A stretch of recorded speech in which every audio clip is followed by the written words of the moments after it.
Kehadiran Yehu yang secara mendadak muncul di hadapan Ling Yuan pastinya membuat wanita ini sangat terkejut.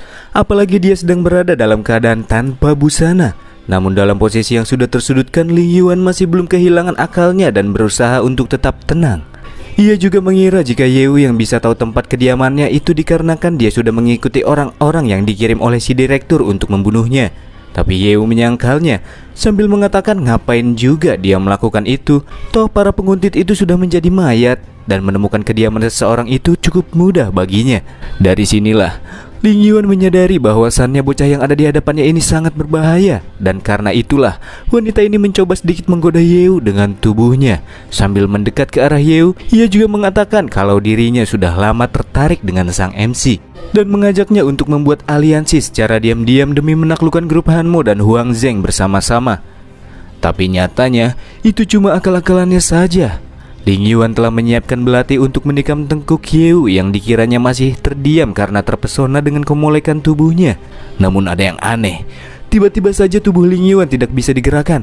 Ya, tentu saja itu semua perbuatan Yehu. Sambil dirinya memberikan pelukan yang lebih erat kepada si direktur. Kimochi. Sayangnya adegan tidak berlanjut. Setelah melepaskan diri dari pelukan Yehu, ia pun bertanya-tanya apa yang sudah ia lakukan. Padahal kesadarannya masih ada, kaki dan tangannya pun masih bisa digerakkan seperti biasa. Tapi mengapa pada saat ingin membunuh Yehu, tubuhnya seakan-akan menolak dan tidak mau melakukannya.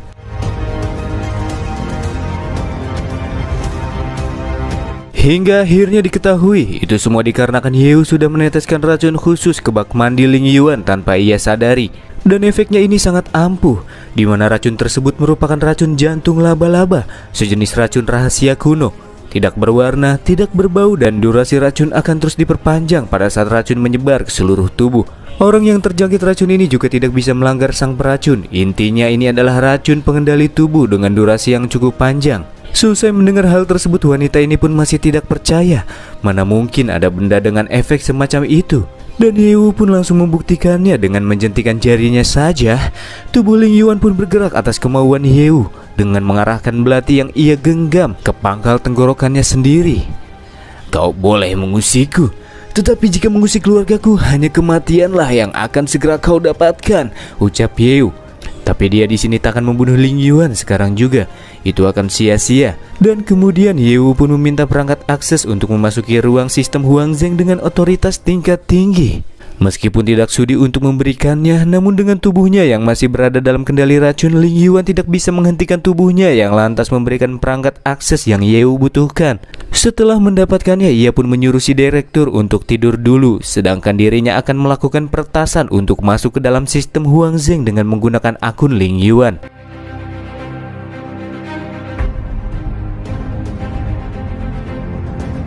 Hingga akhirnya Yehu pun sudah berada di ruang utama sistem jaringan Huang Zheng. Ini kali kedua untuknya. Di sana juga terdapat beberapa pintu untuk menuju ke beberapa ruangan, seperti ruangan bounty perburuan. Namun kali ini Yehu masuk ke dalam ruangan direktur, yang kini bisa ia masuki berkat menggunakan akun dan perangkat akses jaringan milik Ling Yuan. Setelah masuk ke dalamnya bersama dengan Hui, Yehu berniat untuk membobol serta mendapatkan informasi sebanyak mungkin terkait dengan grup Huang Zheng. Dan selesai dianalisa oleh Hui, ruangan ini hanya memiliki informasi tentang pengaruh Ling Yuan seperti pembagian dana, pembagian regu pembunuh atau mata-mata yang isinya sangat tidak berguna.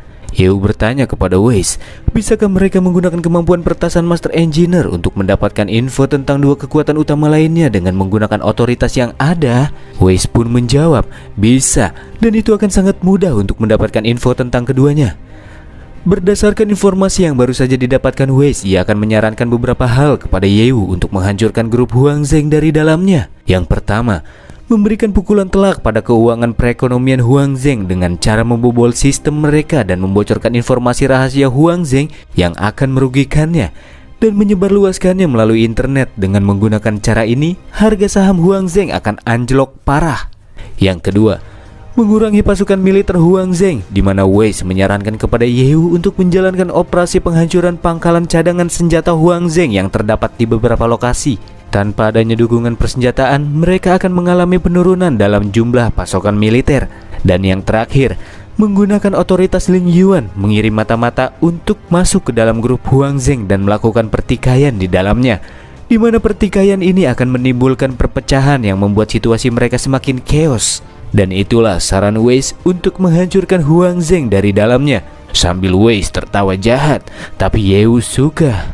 Di mana Yeu akan menjalankan saran ini selama 10 hari ke depan, dan karena sudah dirasa mendapatkan informasi yang berguna, ia pun akan segera keluar dari ruangan ini. Tapi tiba-tiba Weiss mendapatkan pesan lainnya, di mana Huang Zheng secara diam-diam telah menghubungi semua pasukannya yang berasal dari luar dan dalam zona aman dan bersiap untuk melakukan penyerangan kepada Han Mo. Tanpa diduga, Huang Zheng akan menyerang terlebih dahulu, tapi untunglah hal ini ditemukan oleh Yeu, di mana penyerangan mereka ini akan dijalankan dalam 5 hari ke depan, dan dalam 5 hari ke depan inilah Yeu akan memberikan kejutan yang besar kepada Huang Zheng. Setelah mendapatkan informasi yang sangat berguna ini, Yeu pun langsung memberitahukan kepada Nona Mo bahwa dirinya saat ini tengah berada di tempat Direktur Ling Yuan untuk menyelesaikan sedikit urusannya. Selain itu, Yeu juga memberitahukan kepadanya bahwa Huang Zheng tengah mengumpulkan pasukannya dari segala penjuru dan bersiap untuk melancarkan serangan besar dalam waktu 5 hari. Sambil Yeu sedikit meyakinkan si Nona apabila informasi besar yang ia dapatkan ini valid, sebab ia dapatkan setelah meretas sistem jaringan Huang Zheng. Dalam situasi ini, Yeu juga meminta kepada Nona Mo untuk segera melaporkan kejadian ini kepada ayahnya dan juga Moki sesegera mungkin. Tapi Nona Mo agak ragu-ragu menyampaikannya kepada mereka. Ia merasa khawatir jika memberitahu mereka, mungkin mereka tak akan mempercayainya. Sebab sebelumnya Yeu dan Nona Mo sudah berjanji untuk menghancurkan Huang Zheng, dan sekarang malah mengatakan jikalau Huang Zheng akan menyerang mereka, di mana hal tersebut akan menimbulkan kecurigaan seakan-akan Yeu dan si Nona sedang merencanakan pengadu dombaan di antara Huang Zheng dan Han Mo demi mencapai tujuan keduanya yang berniat untuk menghancurkan Huang Zheng. Pernyataan Nona Mo juga sangat terdengar masuk akal bagi Yeu, dan kemudian ia pun bertanya seberapa besarkah kerusakan yang akan ditimbulkan dalam perang kali ini. Apakah ini akan berimbas terhadap warga sipil, mengingat bila keluarga Yeu juga masih berada di zona aman ke-8. Dan menurut Nona Mo, perang berskala besar seperti ini tentu akan berpengaruh terhadap warga sipil, sebab ini akan terjadi di seluruh zona aman. Namun dengan kekuatan yang sekarang, Nona Mo tak akan bisa mengevakuasikan semua warga sipil, sebab akan terlalu banyak orang yang harus dia urus. Jadi Nona Mo hanya bisa mengandalkan peranan Yeu agar ia bisa melemahkan kekuatan Huang Zheng. Itulah langkah pencegahan untuk meminimalisir korban jiwa. Dan setelahnya Yeu pun memberikan rencana yang akan ia jalankan selama 5 hari ke depan seusai mendapatkan informasi rahasia Huang Zheng. Itu adalah rencana yang sangat apik menurut si Nona. Di sisi lain, Nona Mo juga menyarankan kepada Yeu untuk menjauhkan semua keluarganya dari segala fasilitas grup Han Mo maupun zona aman agar terhindar dari kejadian-kejadian yang tidak diinginkan. Nasihat baik si Nona pun diterima oleh Yeu yang juga mengakhiri obrolan dari keduanya.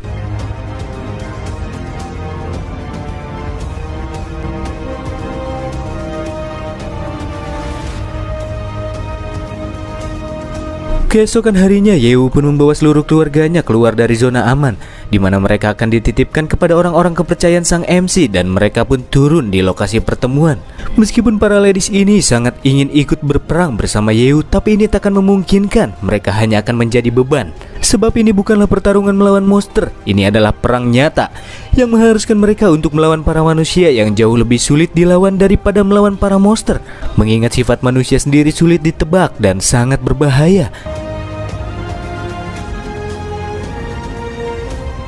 Tak lama setelahnya muncullah rombongan kendaraan yang akan menjadi orang-orang kepercayaan untuk menitipkan keluarga Yeu, dan mereka adalah para pemburu harta tim Horizon yang langsung memberikan hormat kepada Yeu sambil memanggilnya dengan sebutan Boss. Berbeda dari sebelumnya, kini tim yang satu ini sudah mempunyai personil yang cukup banyak. Itu semua berkat uang sebagai investasi yang Yeu berikan. Jika mau, mereka pun sangat bersedia untuk membantu Yeu dalam perang kali ini. Namun Yeu tidak memerlukannya. Perang ini jauh lebih rumit dari biasanya. Akan lebih nyaman bila Yeu bergerak seorang diri, dan tim Horizon hanya perlu membantunya membawa serta melindungi seluruh keluarganya. Dan kemudian mereka pun berpisah sebentar di titik ini. Dan barulah Yeu akan menjalankan rencananya yang pertama, yakni memasuki jaringan akses grup Huang Zheng dan membobol bagian keuangan mereka.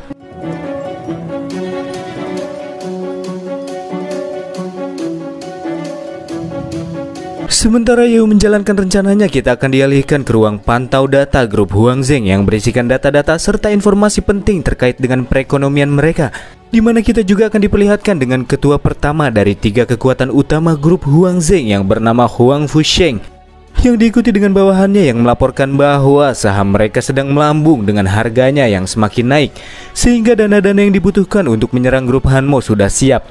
Tapi itu tidak bertahan lama, tatkala muncul peringatan bahwa muncul sejumlah besar berita-berita negatif yang menyebar ke dalam internet.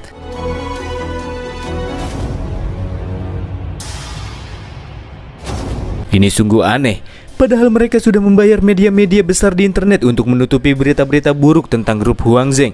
Tapi bagaimana bisa itu sampai bocor ke publik? Dan jawaban dari media-media tersebut mengatakan jika sistem mereka sudah dihack, tapi tidak sampai situ saja. Di saat laporan keuangan yang mengalami kerugian juga ikut tersebar, harga saham mereka yang sebelumnya meroket tiba-tiba dalam sekejap langsung merosot secara drastis.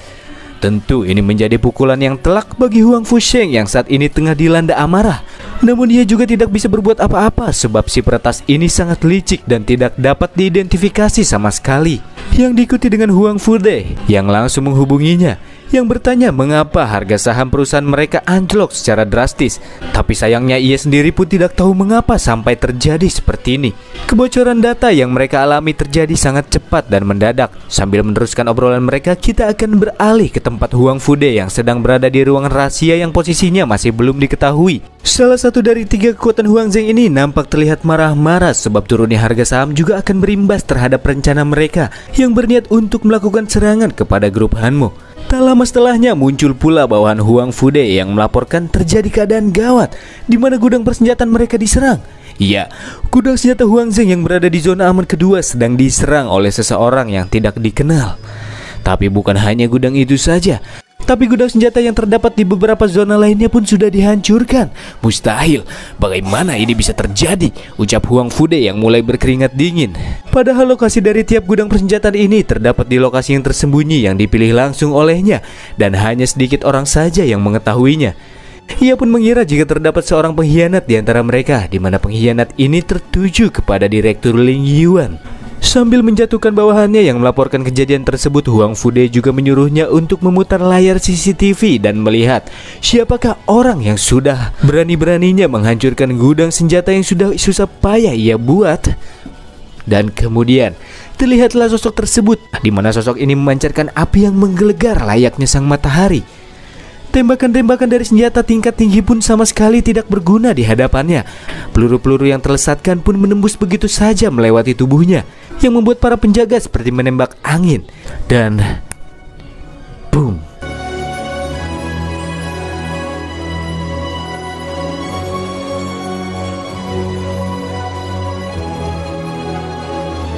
Ledakan dahsyat yang terjadi langsung menghancurkan gudang sekaligus memutuskan koneksi dari layar CCTV.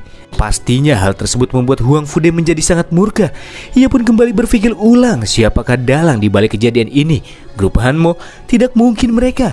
Jika grup Hanmo sudah mengetahui lokasi dari gudang tersebut, harusnya mereka sudah melakukannya sejak lama dan tidak menunggu sampai sekarang.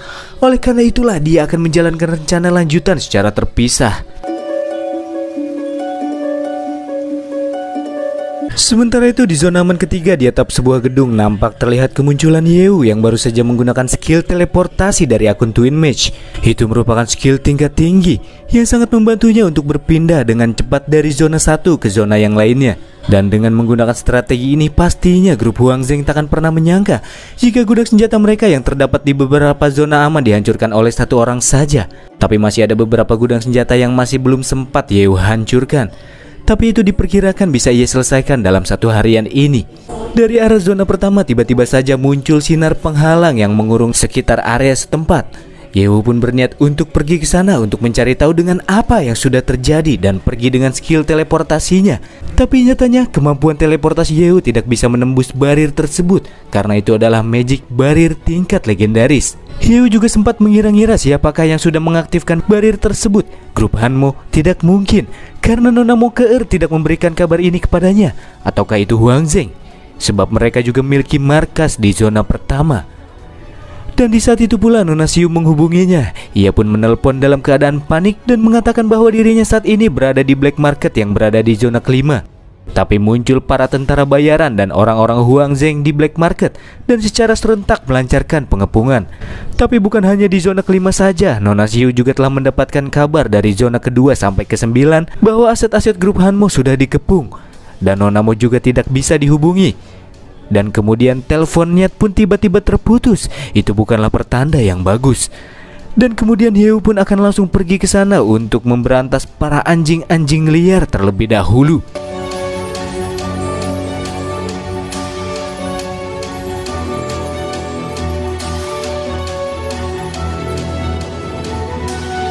Dan kemudian kita akan dibawa menuju ke black market di zona kelima, tepatnya di ruang VIP grup Hanmo di black market, dengan terlihatnya para penjaga Hanmo yang sudah ditumbangkan oleh sekelompok tentara bayaran yang dipimpin oleh pria bernama Hao Meng yang merupakan ketua dari tentara bayaran Huang Zheng.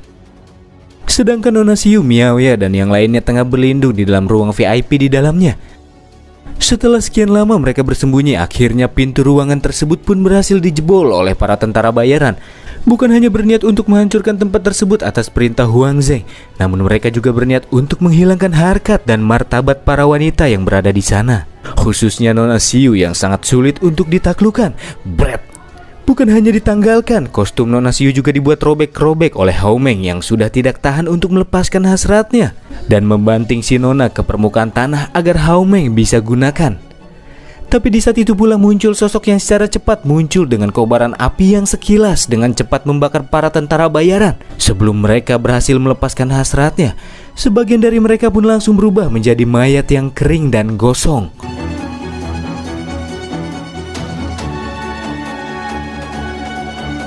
Hao Meng yang masih hidup dan menyadari apabila lawannya ini beratribut api menginstruksikan kepada sisa-sisa bawahannya untuk menembakkan peluru beratribut air. Tapi sayangnya tembakan-tembakan tersebut dapat dihalau dengan mudah oleh sosok tersebut. Menyerang dengan atribut air itu memang benar, tapi di hadapan kekuatan absolut, kelemahan atribut takkan berguna sama sekali, ucap sosok tersebut. Yang ternyata tanpa kita sadari sedikit pun beliau adalah Yeu. Karena dia hanya seorang diri saja, para tentara bayaran pun memilih untuk melakukan serangan secara serentak. Sedangkan Yeu yang masih bersikap santuy seketika menjentikan jarinya. Di saat itu pula selangkangan dari para tentara bayaran pun langsung terbakar secara bersamaan. Bulu-bulunya juga sudah pasti terbakar, Johnny-nya juga.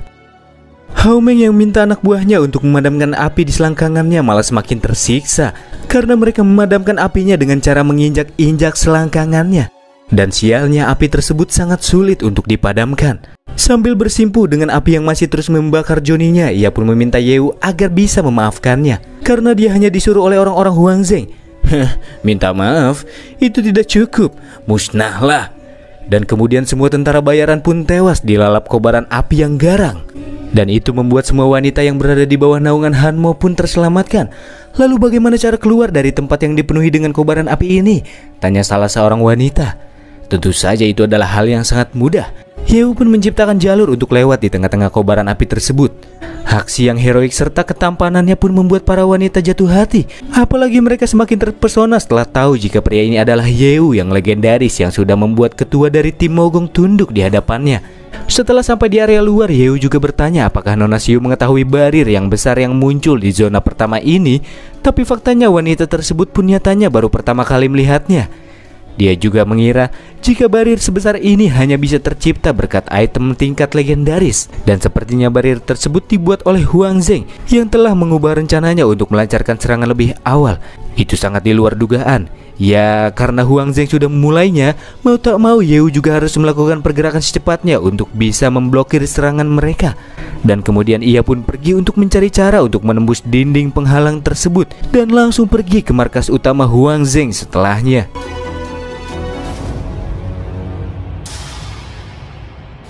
Di dalam pikirannya, Yeu sempat berpikir entah berapa banyak pasukan yang sudah dikumpulkan oleh Huang Zheng di zona pertama. Namun dengan adanya tim Mogong di sana, harusnya Hanmo masih bisa bertahan. Tapi fakta Huang Zheng yang tiba-tiba melancarkan serangan membuat Yeu agak khawatir. Dan perangkat akses Ling Yuan masih belum menerima pesan ataupun perintah untuk melancarkan serangan. Dari sini Yeu menarik kesimpulan bahwa salah satu dari 3 kekuatan utama Huang Zheng sudah bertindak lebih dahulu secara terpisah.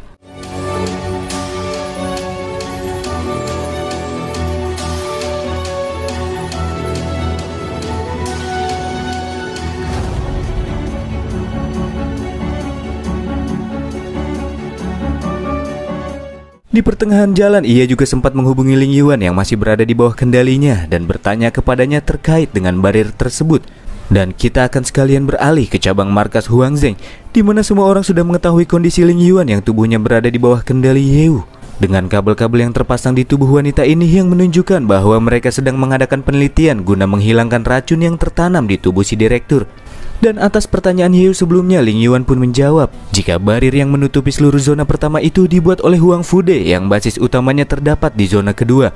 Huang Fude sendiri memiliki niatan untuk mengurung Huang Fusheng dan Han Mo di dalam barir tersebut agar keduanya bertarung satu sama lain, sedangkan dia hanya akan menontonnya dari luar demi keuntungannya sendiri. Sedangkan bagaimana cara untuk menghancurkan barir legendaris ini, Ling Yuan pun tak tahu. Dan setelah panggilan Yeu berakhir, Pak Tualilah yang harus terkena omelan karena dia masih belum menemukan cara untuk menghilangkan racun yang mengendalikan Ling Yuan. Dan menurut Pak Tuali itu jelas agak sulit dihilangkan sebab racun tersebut baru jenisnya dan ia masih membutuhkan banyak waktu untuk dapat menemukan penangkalnya. Pak Tuali pun berpikir bahwa itu adalah racun tingkat tinggi yang sangat mengerikan efeknya. Sepertinya tidak salah bila Pak Tua ini mendukung Yeu untuk menghancurkan Huang Zheng.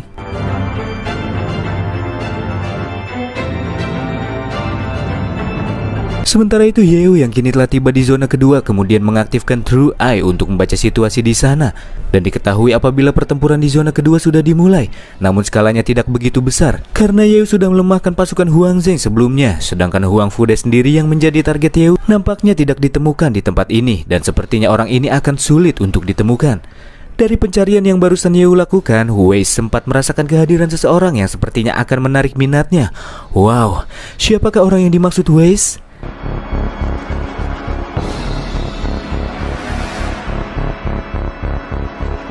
Masih di zona kedua, tepatnya di sebuah bank penyimpanan harta milik Huang Zheng, kita akan diperlihatkan dengan para penjaga bank yang sudah terkapar di lantai. Nyatanya bank ini sedang dibobol oleh seorang wanita yang nampaknya terlihat tidak asing. Dan wanita ini sedang asyik mencari sesuatu di dalam brankas Huang Zheng. Yo, lama tidak bertemu wahai teman sekelasku, ungkap Yeu mengagetkan. Dan ternyata wanita ini adalah Xu He, si wanita bersikap dingin. Karena sudah terciduk, ia pun langsung bersikap siaga sambil bertanya apa yang Yeu inginkan. Namun setelah ia tahu jika Yeu tidak mencari masalah dengannya, ia pun lantas membiarkannya begitu saja. Yeu pun kemudian mengungkapkan sebenarnya apa yang sedang dia lakukan pada situasi yang chaos ini. Apalagi jika mengingat Xu He ini merupakan buronan pertama di Huang Zheng. Tapi kenapa dia malah muncul dengan barbar di wilayah Huang Zheng? Yeu semakin dibuat penasaran. Tapi wanita ini malah mengacukan sang MC. Sambil menyuruhnya untuk pergi, ia juga kembali mencari sesuatu yang ia cari. Cih, dasar wanita es, ungkap Yeu, yang langsung membuka portal teleportasi untuk segera menemukan dan membunuh Huang Fude untuk membereskan situasi ini. Tapi setelah Xu He tahu bahwa Yeu akan pergi mencari orang tersebut, ia pun lantas meminta Yeu untuk mengajaknya, sebab ia juga mempunyai tujuan yang sama. Namun permasalahannya saat ini adalah bagaimanakah cara menemukan Huang Fude. Menurut informasi yang Yeu dapatkan, orang ini berada di zona kedua. Tapi sampai saat ini Yeu masih belum bisa menemukannya. Ya, tentu saja Yeu tidak dapat menemukannya. Menurut Xu He, orang ini sangat bersikap waspada dan biasanya tidak akan tinggal di tempat yang sama selama 3 hari dan terus berpindah-pindah tempat. Tetapi Xu He mengetahui beberapa tempat persembunyian yang sering Huang Fude singgahi. Oke, kalau begitu silahkan pimpin jalannya wahai teman sekelasku, ucap Yeu. Sambil dia berpikir, loh kok wanita ini tahu banyak tentang Huang Fude? Sepertinya ada sesuatu di antara keduanya. Tapi biarlah, yang penting Yeu bisa menemukan orang tersebut. Dan setelahnya keduanya pun pergi. Tapi sebelum itu, karena Xu He tidak mengambil uang-uang yang berserakan di sana, Yeulah yang malah memungut semuanya. Dan total uang yang didapatkan 250 juta yuan. Yeay.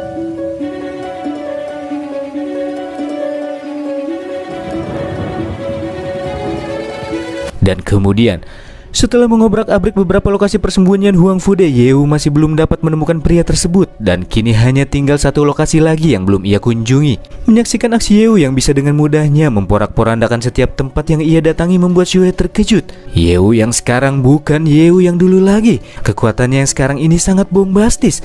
Keputusan yang baik untuk pergi dengan pria ini, pikirnya. Dan setelahnya keduanya pun akan pergi ke lokasi terakhir yang ditargetkan. Tapi ada yang aneh dengan Xu He. Nampak terlihat seluruh tubuhnya bergetar ketakutan. Sepertinya wanita ini punya trauma yang mendalam dengan tempat yang satu ini. Entah apa masalahmu dengan Huang Fude, tapi tetaplah tenang dan serahkan masalah ini kepadaku. Yeu.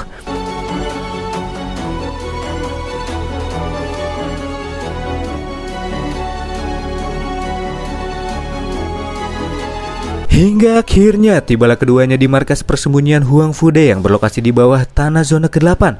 Yeo sempat tidak menyangka jika masih ada tempat seperti itu di zona ke-8, dan sepertinya ini adalah tempat yang tepat. Karena setelah melawan para penjaga di sana, Yeo merasakan bila para penjaga di sini lebih kuat daripada di tempat sebelumnya.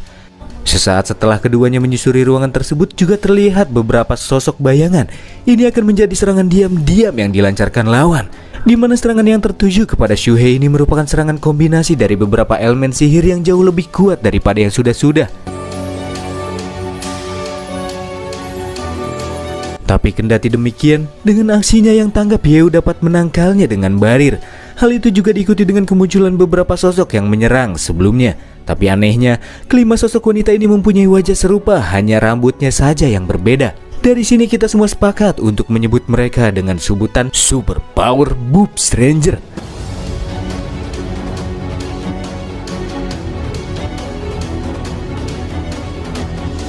Dan yang lebih anehnya lagi, para Boobs Ranger ini juga sangat mirip dengan Shuhei. Sebenarnya apa yang terjadi di sini? Dan kemudian orang yang Yeo targetkan pun akhirnya menampakkan parasnya. Ya, dia adalah Huang Fude, yang juga memanggil Shuhei dengan panggilan subjek eksperimen Azure nomor 13. Yeo dibuat bertanya-tanya dengan apa yang dimaksud dengan subjek eksperimen tersebut. Sedangkan Shuhei tubuhnya semakin gemetar setelah mendengar nama yang diucapkan oleh Huang Fude serta melihat sosok Pak Tua ini. Hei, aku tidak tahu hubungan di antara kalian berdua, tapi ini akan menjadi hukuman mati bagimu karena sudah membuat ngeri teman sekelasku, ungkap Yeo sambil memunggungi Shuhei seperti seorang pria sejati. Di sini Pak Tua Huang Fude ternyata mengenali Yeo yang merupakan buronan nomor 2, Huang Zheng. Tidak disangka Ling Yuan dipermainkan oleh bocah sepertimu, ungkapnya dengan nada meremehkan, sambil pria tersebut menginstruksikan kepada para Super Boobs Ranger untuk segera mengepung Yeo dan Shuhei. Sedangkan Shuhei yang tubuhnya gemetar sebelumnya itu bukan dikarenakan wanita ini merasa takut dengan lawan, tapi itu disebabkan karena dirinya tidak kuat menahan hasrat untuk membunuh Huang Fude. Tapi inilah waktunya. Shuhei pun kemudian memancarkan aura membunuh yang begitu terasa. Nama di panel levelnya juga ikut berubah menjadi Azure nomor 13 dengan level 110, dan inilah kekuatan yang selama ini ia tekan. Ia pun langsung mengeluarkan beberapa kemampuan sihir es yang cukup membahana. Serangan-serangan yang dilepaskan olehnya langsung memotong-motong tubuh para Boobs Ranger menjadi beberapa bagian. Tapi anehnya kelima Boobs Ranger yang tubuhnya sudah terpotong tidak mengeluarkan darah, melainkan cairan putih. Yeo juga sempat mengingat apabila cairan putih ini adalah darah buatan yang merupakan bagian dari teknik rahasia legendaris yang telah lama hilang, yaitu transformasi android. Tidak diduga Huang Zheng mempunyai teknologi semacam ini. Di sudut lain, Fude sama sekali tak merasa heran dengan kekuatan Shuhei yang sudah meningkat, sebab dia adalah satu-satunya hasil dari eksperimen setengah klon dan setengah bionik yang berhasil dibuat dari DNA Shulu. Berbeda dengan para Boobs Ranger, Shuhei ini mempunyai kesadarannya sendiri seperti halnya manusia, dan juga bisa meningkatkan kemampuannya sendiri, yang intinya wanita ini adalah android setengah manusia. Yeo pun tidak menyangka akan hal tersebut. Nasib wanita ini sangat tragis, pikirnya. Apalagi Shuhei sendiri mempunyai mimpi untuk menjadi seorang manusia seutuhnya. Itu sangat berbanding terbalik dengan Fude yang mencoba untuk menyingkirkan bagian tubuh manusianya yang rapuh untuk diubah menjadi mekanik agar hidupnya bertahan lama. Dan setelahnya pria ini pun menjentikan jarinya. Itu adalah instruksi untuk para Boobs Ranger yang tubuhnya terpotong-potong dan mulai bersatu padu dan berkumpul di satu tubuh. Bentuk dari transformasi ini juga terlihat begitu menjijikan.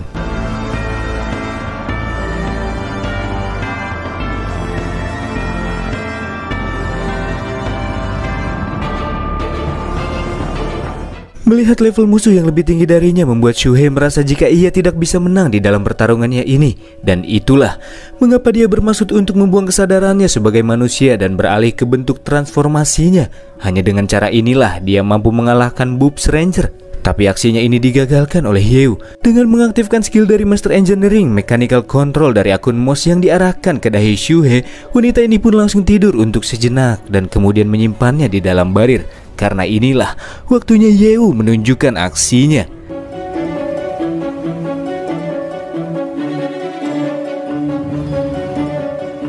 Boobs Ranger yang menuju ke arah Yeo dengan serangan dari berbagai elemen bagian dahinya juga ditotok oleh Yeo dengan cepat.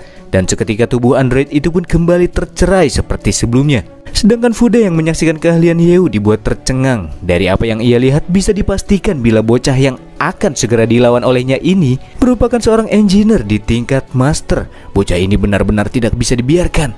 Dan kemudian pria ini pun akan menunjukkan kemampuannya. Setelah melepaskan seragamnya, ia juga langsung melepaskan kemampuannya. Material-material khusus yang entah berasal dari mana mulai menyatu dengan tubuhnya dan membentuk zirah. Bukan hanya ukurannya saja yang jauh lebih tinggi, tapi levelnya juga ikut naik dibandingkan dengan yang sebelumnya. Tapi meskipun begitu, Yeu masih terlihat stay cool. Apalagi lawannya ini dirasa belum mencapai tingkat master engineer seperti dirinya.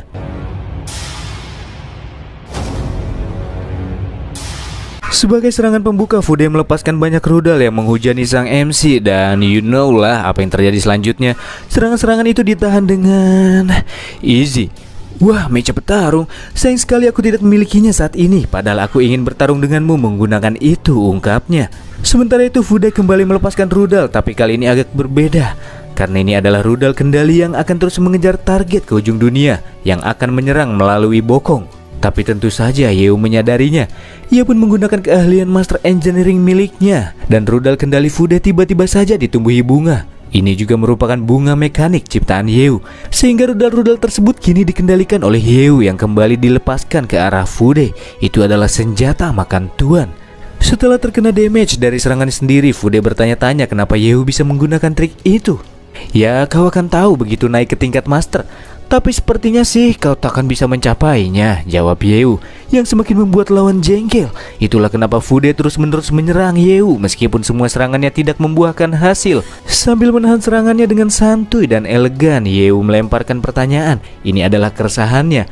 Bukankah orang terkuat di Huangzheng itu Shulu? Padahal level Fude setara dengan Shulu. Tapi kenapa tidak dia yang menjadi orang terkuatnya? Keresahan Yeu pun kemudian dijawab. Shulu itu memang kuat, tapi dia cuma alat di mata pria ini. Bahwa Shulu yang selalu bertindak bebas di Huangzheng dan menjadi yang terkuat itu juga ada harganya, di mana wanita tersebut harus memberikan DNA setiap kali Fude memintanya. Dan DNA yang dia dapatkan terus digunakan untuk membuat android-android yang kuat oleh Fude. Ya, itulah alasan mengapa dirinya membiarkan Shulu menjadi yang terkuat dan terbebaskan di Huangzheng. Menyadari sifat Fude yang suka mengambil keuntungan dari seseorang, ia pun mengatakan pasti barir legendaris itu ulah si Pak Tua di depannya demi menjebak Hanmo dan Huang Fusheng untuk saling membunuh. Lalu si Fude ini akan keluar di bagian akhir untuk membersihkan sisanya dan menyebut dirinya sebagai pemenang. Kamu memang pintar. Tidak heran Ling Yuan tidak bisa melawanmu, ucap Fude. Dan dari sinilah ia menandai Yeu sebagai musuh terbesar Huangzheng yang tingkat ancamannya sudah setara dengan grup Hanmo. Oleh karena itulah dia takkan ragu-ragu lagi untuk menampilkan kekuatan sesungguhnya. Tubuh mecha Fude kembali bertransformasi ke bentuk Garuda yang juga sangat kuat. Levelnya sendiri langsung melambung ke angka 180. Bentuk ini memiliki durasi selama 3 menit. Wow, mecha yang keren, ucap Yeu. Tanpa basa-basi, Fude langsung mengeluarkan ulti dari serangan kombinasi 3 elemen yang bermanifestasi menjadi bola api, bongka es tajam, dan sabit angin. Di mana serangan tersebut terlihat begitu kuat dan heboh.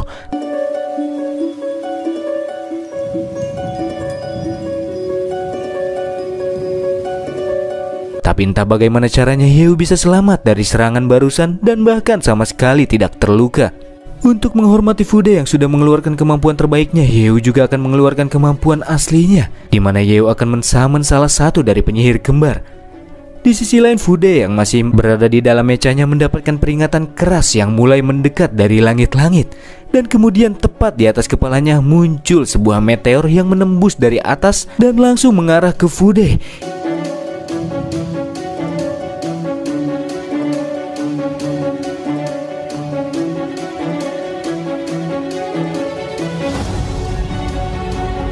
Ia pun berusaha bertahan mati-matian dengan barirnya. Tapi itu masih belum cukup dan beliau harus terhempaskan jauh serta terkena damage yang cukup perih, di mana darahnya kini hanya tersisa 20% saja. Shuhe yang sebelumnya tertidur juga mulai sadarkan diri akibat seluruh ruangan terasa hangat. Kehangatan yang ia rasakan ini terpancar dari sosok yang amat menyilaukan mata. Avery kini telah hadir di medan pertempuran.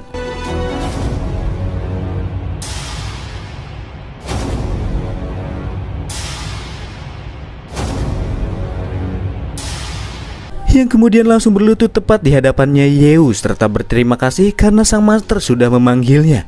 Ia juga sangat siap untuk membunuh musuhnya. Tapi Yeu menyuruh Avery untuk tidak membunuh Fude terlebih dahulu sebab Yeu masih memiliki banyak hal yang ingin ia tanyakan kepadanya. Oke, Jadi selama dia tidak mati, saya bebas untuk menyiksanya kan Master, ucap Shimage, yang kemudian tanpa ampun merilis beberapa meteor yang langsung terarah kepada Fude yang hanya bisa pasrah tanpa bisa menghindari serangan brutal tersebut.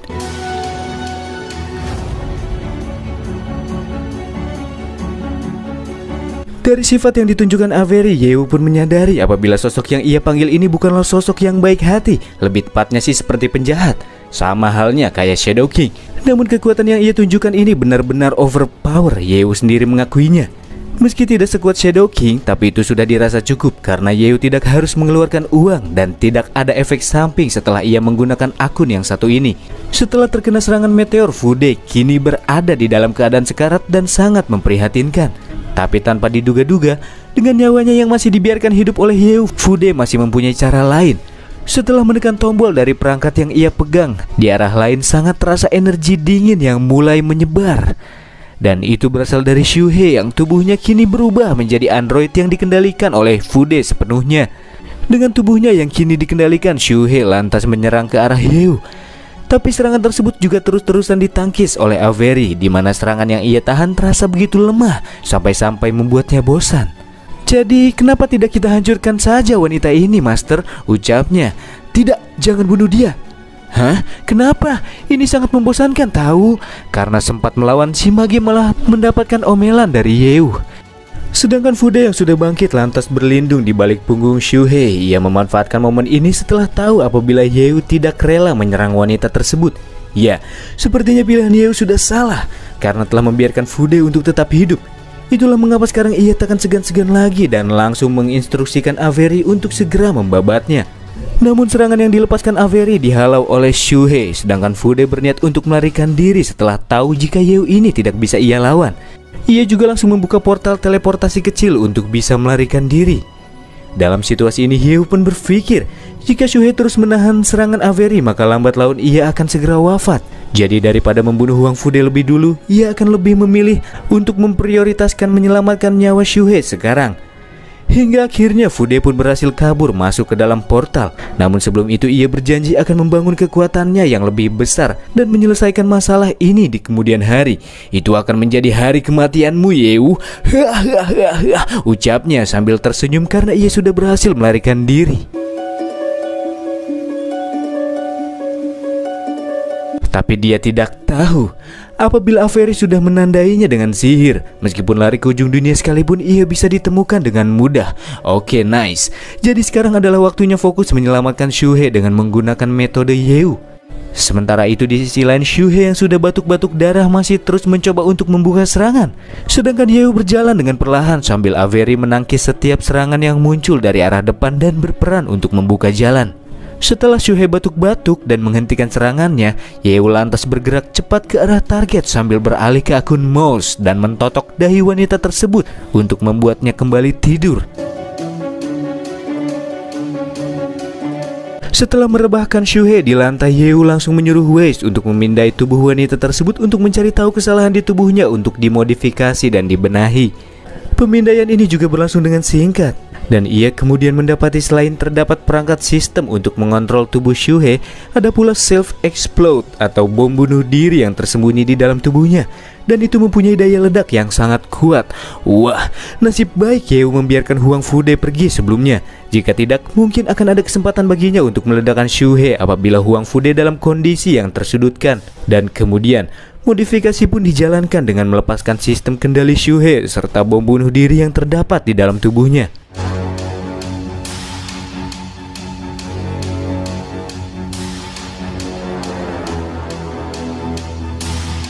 Setelah sadarkan diri, wanita ini merasakan perbedaan yang signifikan.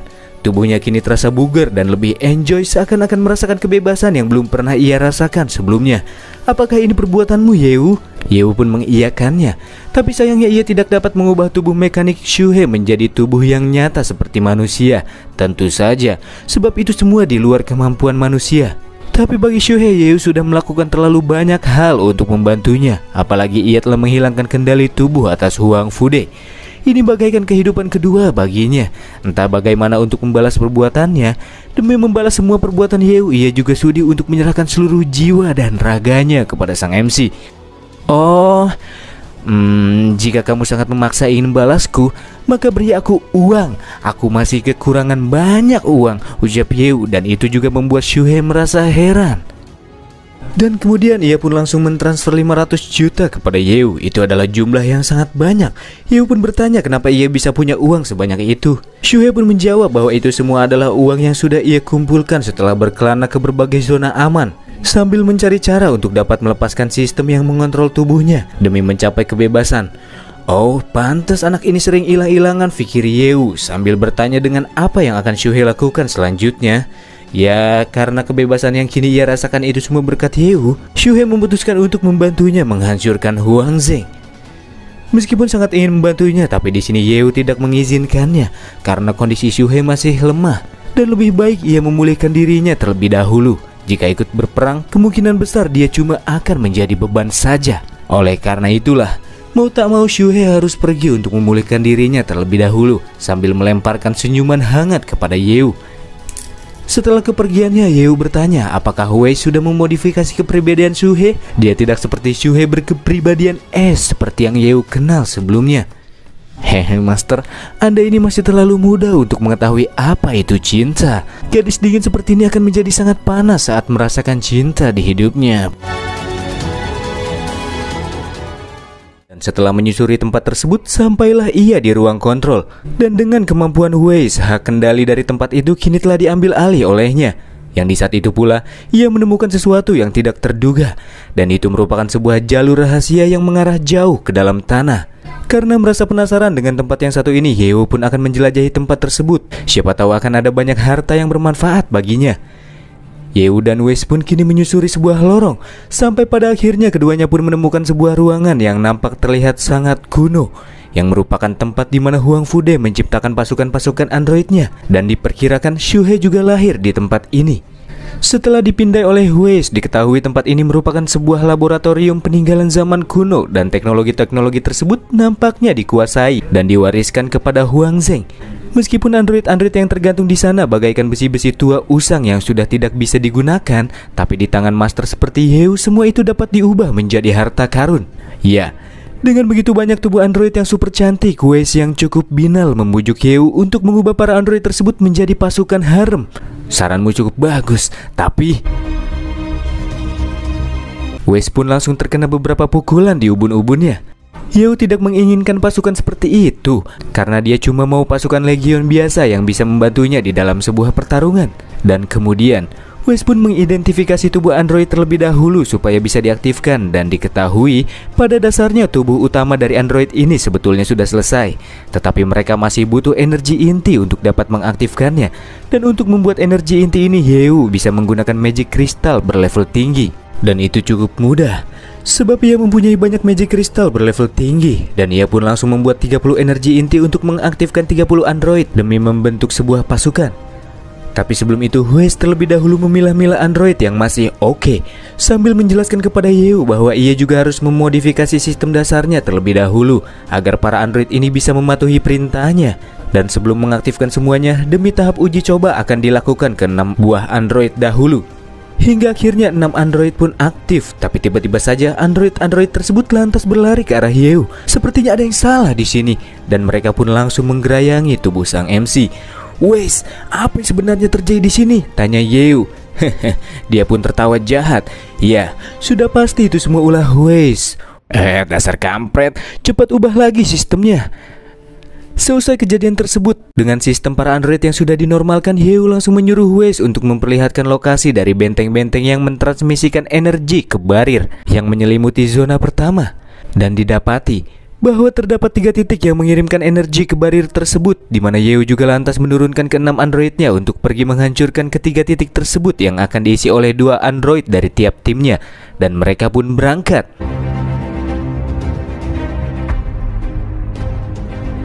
Kita akan dibawa ke lokasi transfer energi di zona aman ketiga, dengan terlihatnya 2 orang penjaga yang sedang santai mengobrol.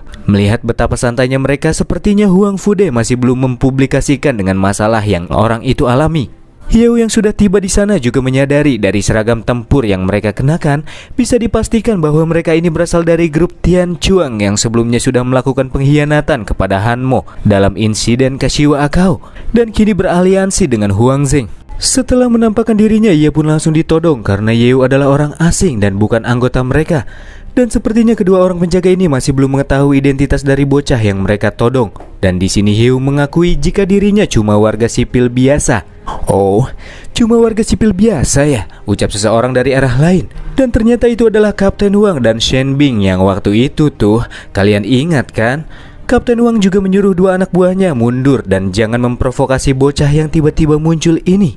Sebagai bentuk basa-basi, Kapten Wang juga menanyakan kabar orang tua Yeo yang kondisinya masih sehat luar biasa. Itu terdengar bagus.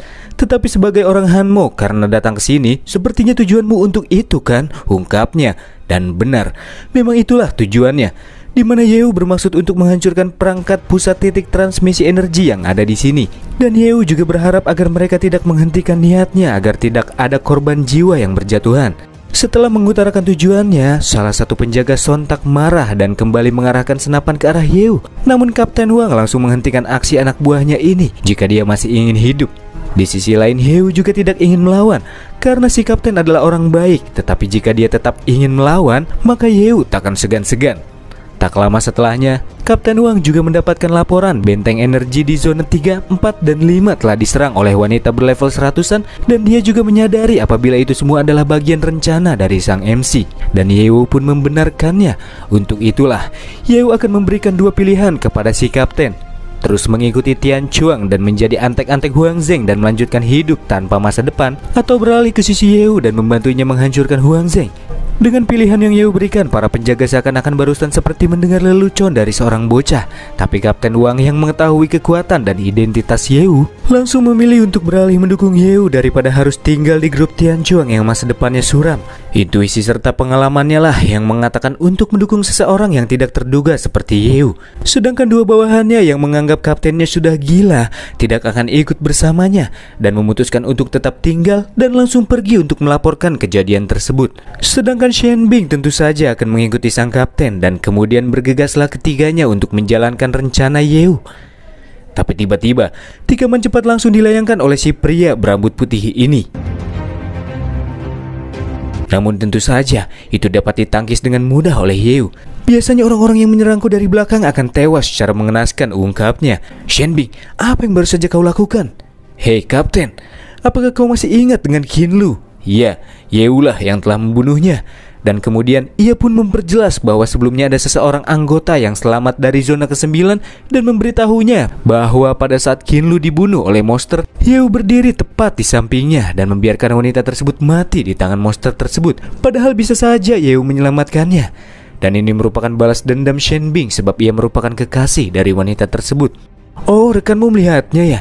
Tapi apakah dia tidak melihat jika Qin Lu sudah mendorongku kepada monster itu untuk menjadikanku sebagai umpan agar dia bisa melarikan diri, ungkap Yeo. Dan pastinya dia memang membiarkan Qin Lu terbunuh. Yeo tidak mau membantu orang yang ingin membunuhnya terlebih dahulu. Di mana alasan yang Yeo berikan hanya terdengar seperti kebohongan saja bagi Shen Bing, karena ia yakin dengan kekasihnya yang tidak akan melakukan hal-hal sejahat itu. Sambil dirinya kembali mengarahkan belatinya kepada Yeo. Yeo pun langsung meninjunya dengan tangan demonik dan itu akan menjadi peringatan terakhir. Yeo tidak punya waktu untuk berurusan dengan orang tersebut. Sementara itu Shen Bing yang tergeletak di lantai menatap sebuah foto dan berpikir bahwa dirinya sudah tidak bisa berhenti pada titik ini.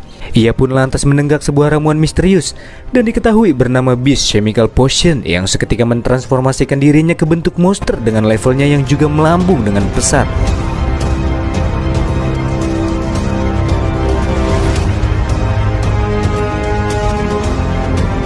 Aku tahu betul bagaimana perasaanmu sehingga membuatnya sangat membenciku.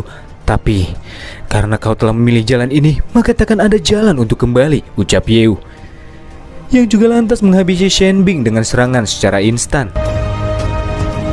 Dan setelahnya Yeo pun berpikir, jika ia tidak memiliki sistem akun raja, mungkin ia akan mengambil jalan yang sama seperti Shen Bing atau senior Ancheng untuk menjadikannya lebih kuat. Kematian Shen Bing juga sangat disayangkan, tapi itu tetap tidak menghilangkan niat Kapten Wang untuk tetap berada di sisi Yeo. dan keduanya pun pergi setelahnya demi menonaktifkan perangkat transfer energi yang menjadi pusat kendali dari barir legendaris. Dan di saat keduanya baru saja tiba di atap gedung untuk menjalankan rencana, nampak terlihat kemunculan lingkaran sihir di langit. Kapten Wang yang melihatnya pun tahu jika itu merupakan teknik rahasia yang dimiliki oleh grup Tianchuang, portal bintang 6 inti. Tetapi mengapa itu bisa muncul di langit di zona pertama ini, ia pun tidak tahu alasannya. Dan sesaat setelah portal tersebut terbuka, keluarlah para monster yang langsung menghujani sekitar area zona pertama. Dan dari kejadian ini Yeo menyimpulkan apabila para petinggi grup Tianchuang sepertinya berniat untuk memperkeruh keadaan demi membalaskan dendamnya kepada Huang Zheng dan Han Mo. Tapi apapun tujuan mereka, itu tetap akan menjadi masalah yang serius karena masih terdapat banyak warga sipil yang tinggal di dalam kota. Oleh karena itulah, Yeo mengubah rencananya untuk tidak menonaktifkan barir legendaris dan memprioritaskan untuk menutup portalnya terlebih dahulu. Sedangkan Kapten Wang akan tetap berada di sana untuk menunggu perintah Yeo apabila ia ingin menonaktifkan barirnya, sambil Yeo pergi ke arah di mana para monster akan beraksi.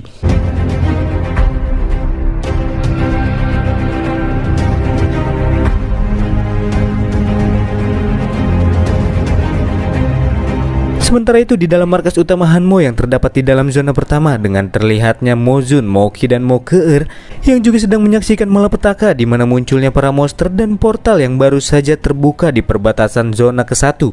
Moki juga melaporkan kepada ayahnya jika barir yang menutup zona pertama ini adalah perbuatan Huang Fude, sedangkan portal invasi monster disebabkan oleh pemberontakan Direktur Tianchuang. Zona aman yang sebelumnya aman sekarang sudah tak lagi aman. Selain masalah karena kemunculan monster, masih terdapat konflik yang akan berkecambuk di antara Hanmo dan Huang Zheng.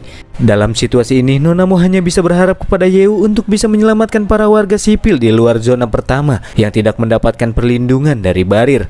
Sedangkan di sekitar area luar barir terjadi pengepulan energi yang terasa semakin kuat yang berasal dari dalam portal. Hal itu menjadi sebuah pertanda dari kemunculan eksistensi yang diketahui sebagai salah satu bos dunia dan merupakan salah satu dari 28 rasi, Lei Molin.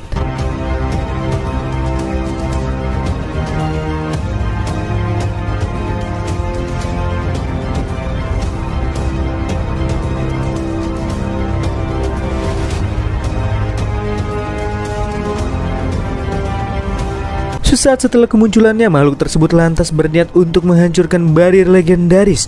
Namun karena tingkat pertahanannya yang sangat tinggi, sang bos monster masih belum sanggup untuk menghancurkannya. Tapi itu tak akan menjadi masalah, sebab tujuan aslinya bukan untuk menghancurkan barir tersebut. Dan kemudian sebagai pemimpin, ia pun langsung memberikan instruksi kepada monster lainnya untuk membunuh para manusia.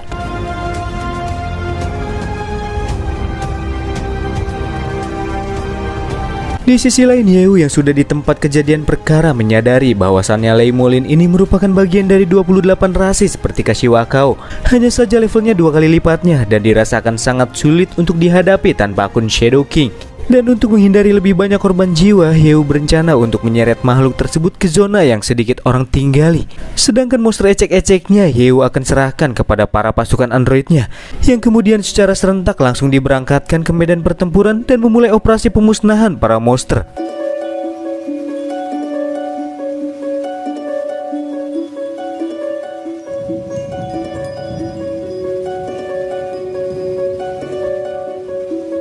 Dengan kekuatan dari para pasukan android yang levelnya rata-rata di angka seratusan ini membuat para monster ketar-ketir. Mereka tidak bisa berbuat banyak, tapi itu hanyalah awal karena pasukan bos monster sedang menuju ke arah mereka. Di sini Yeo memberikan arahan kepada Azure nomor 14 yang berperan sebagai kapten dari pasukan android untuk tidak mendekati bos monsternya dan tetap fokus untuk menghabisi monster-monster di sekitarnya. Yeo juga melakukan panggilan mendadak kepada Pak Kepala Sekolah, Nona Xiu dan Lao Feng. Ia memberitahukan bahwa bos dunia level 180 telah muncul di zona kedua bersama dengan pasukan monster yang levelnya sekitar 70-90-an yang mulai menyebar ke setiap zona aman. Itulah mengapa ketiga orang ini akan diberikan tugas oleh Yeo demi meminimalisir korban jiwa. Pak Kepala Sekolah dan Lao Feng diharapkan untuk membawa para siswa dan penduduk terdekat untuk pergi ke tempat perlindungan bawah tanah yang terdapat di sekolah mereka. Dan Nona Xiu diharapkan untuk membujuk orang-orang Huang Zheng untuk bekerja sama dalam invasi monster yang terjadi kali ini. Tapi tidak perlu memaksa, dan nantinya pasukan Yeo akan segera tiba di sana. Dan dengan ini Yeo tidak perlu merasa khawatir lagi untuk masuk ke dalam medan pertempuran. Di tengah-tengah perjalanannya menuju ke arah portal, Yeo juga sempat bertemu dengan dua monster di jalur udara yang menghalaunya. Karena tidak mempunyai banyak waktu untuk meladeninya, Yeo pun menyerempet mereka dengan serempetan api. Alhasil, keduanya pun mokat secara instan. Setelah jaraknya dirasa cukup, Yeo pun melepaskan serangan-serangan api dengan tingkat intensitas yang tinggi untuk menghancurkan dan menutup portal secara paksa, sehingga tak akan ada lagi gelombang-gelombang monster lanjutan. Namun dengan menghancurkan portal ini, Yeo juga telah menarik agro sang bos monster.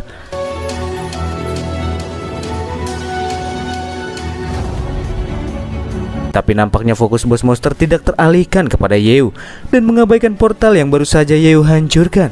Makhluk tersebut bahkan terus bergerak dengan stabil ke arah depan. Dari sinilah Yeo memprediksi apabila bos ini mempunyai sebuah tujuan, dan itu adalah menghancurkan tembok utama dari zona aman. Gaswat, jika tembok utama dihancurkan, monster-monster di hutan belantara akan menyerbu masuk dan membuat situasinya akan semakin sulit untuk dihadapi. Makhluk ini sangat licik. Dia harus dihentikan secepat mungkin, sambil Yeo mengubah ke api hitamnya dan melepaskan beberapa serangan ke arah sang bos monster demi menghentikan pergerakannya. Tapi serangan Yeo terasa gatal. Bentuk api hitamnya tidak terlalu berdamage. Apakah ini karena dia terlalu besar? Dan ini semua karena perbedaan dari segi fisik, pikir Yeo. Dan untuk menghilangkan rasa penasarannya, ia pun langsung mengaktifkan Demonic Flame yang kini bisa Yeo munculkan dengan tubuh sempurnanya, di mana kehadiran Demonic Flame juga mampu untuk menghentikan pergerakan Molin secara paksa.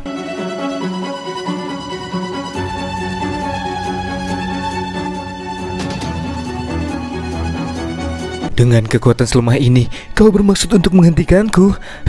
Bercanda. Sang bos monster pun terus mendorong Demonic Flame dengan beringasnya, di mana iblis api tersebut takkan sanggup menahan makhluk itu terlalu lama. Yang diikuti dengan Kapten Wang yang menghubungi Yeo. Setelah ia menyaksikan pertarungannya, Pak Wang berkata untuk dapat menghentikan makhluk seperti ini, Yeo harus memiliki senjata yang setara dengan Lei Molin, di mana ia mengirimkan sebuah alamat kepada Yeo untuk segera pergi ke sana untuk mengambil senjata humanoid yang dikembangkan secara rahasia oleh Tian Chuang yang mungkin akan berguna dalam pertempurannya kali ini. Meskipun lokasi yang diberikan oleh Kapten Wang tidak terlalu jauh dari tempat Yeo berada saat ini, tetapi masalahnya jika Yeo keluar dari pertempuran, siapa yang akan menahan pergerakan dari bos monster ini? Oh iya, aku kan masih punya benda itu, pikir Yeo. Dan kemudian ia pun langsung mengeluarkan Summon Magic Crystal Heart of Zerg untuk memanggil para Zerg yang berasal dari kuil surgawi Jiabao untuk bertarung di bawah perintah Yeo.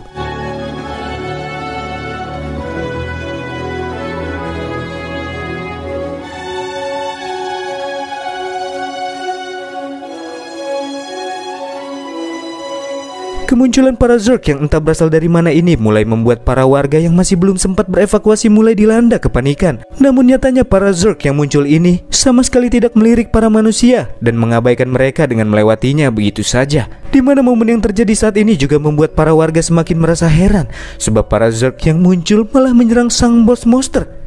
Sedangkan Lei Molin atau si bos monster yang diserang secara bersamaan menyadari apabila Zerg yang menyerangnya ini bukan berasal dari dunianya.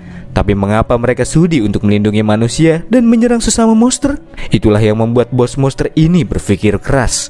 Sementara itu Yeo yang menjadi dalang di balik munculnya kawanan rombongan para Zerg merasakan bahwa rombongan mereka itu sudah bisa menghentikan pergerakan Lei Molin untuk sementara waktu. Dan dengan cara ini Yeo bisa mempunyai waktu untuk pergi dan melihat senjata rahasia Tian Chuang yang dimaksudkan oleh Kapten Wang. Dan kemudian ia pun pergi dengan menggunakan sihir teleportasinya.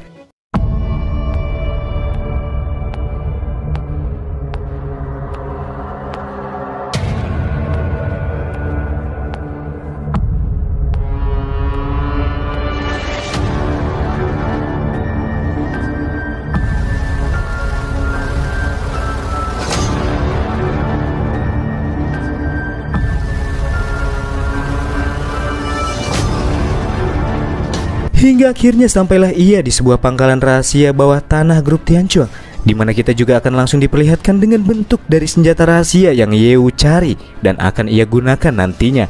Itu adalah mecha raksasa petarung level 165. Sesaat setelah melihat senjata rahasia tersebut, Yeo merasa levelnya sih oke, tapi skinnya ini loh yang dia nggak suka. Itulah mengapa Yeo akan memodifikasinya terlebih dahulu sebelum ia gunakan. Menurut analisa Waze, proses dari modifikasi ini akan memakan waktu yang cukup lama, sekitar 15 menit. Tapi itu tidak mengapa, karena waktu yang ia miliki terbilang cukup, dan dimulailah proses modifikasi.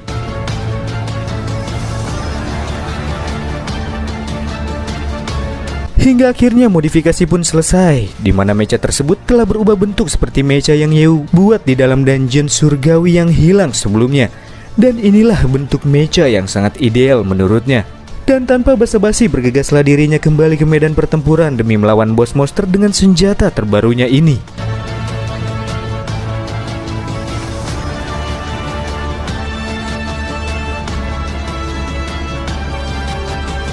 Sementara itu di tengah-tengah pertempurannya dengan para Zerg, sang bos monster nampak terlihat telah menghabisi banyak dari mereka yang mencoba menghentikannya.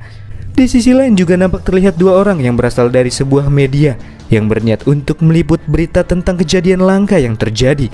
Dan ini akan menjadi topik berita yang panas. Itulah mengapa mereka berani mengambil gambar langsung di medan pertempuran, padahal hal tersebut sangat berbahaya. Dan benar saja, nyawa mereka langsung terancam di saat puing-puing yang diikuti dengan ledakan dari arah pertempuran tertuju ke arah mereka. Kejadian ini terjadi secara cepat, tidak ada waktu pula untuk bisa menghindarinya. Tapi dari arah lain muncul secara cepat seekor Zerg berlevel cukup tinggi yang mengorbankan tubuhnya sendiri untuk menghalau ledakan tersebut untuk melindungi kedua manusia ini. Sehingga keduanya pun terselamatkan. Ini akan menjadi berita yang sangat hebat bagi mereka dengan apa yang dilakukan oleh Zerg yang satu ini. Tapi itu semua terlihat konyol di mata Lei Molin melihat monster yang melindungi manusia dan juga tunduk di bawah arahan seorang manusia. Dan kemudian si Zerg pun mengiyakan bahwa masternya merupakan seorang manusia, tapi dia mempunyai wewenang untuk memerintahnya. Jadi apapun yang terjadi, si Zerg ini akan melakukan semua yang diminta oleh masternya.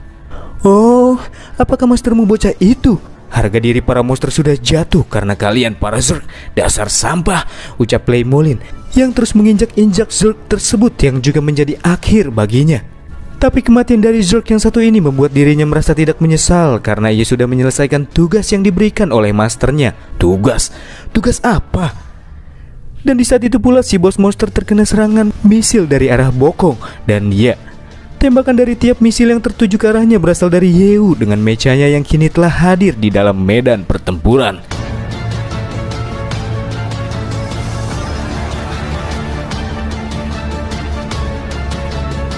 Oh, itu kau bocah. Ternyata kau cukup hebat. Tidak heran kau bisa menundukkan para Zerg itu dan membuat mereka mati setia untukmu, ungkap Lei Molin sambil dirinya mencoba memblok serangan-serangan yang menghujam ke arahnya. Namun sepertinya rentetan dari tembakan misil yang Yeu lepaskan masih belum cukup menghabisi bos monster yang hanya kehilangan 30% darahnya. Sedangkan Yeu lantas mendapatkan peringatan yang mengatakan bahwa ia sudah kehabisan amunisi seusai menembak tanpa henti.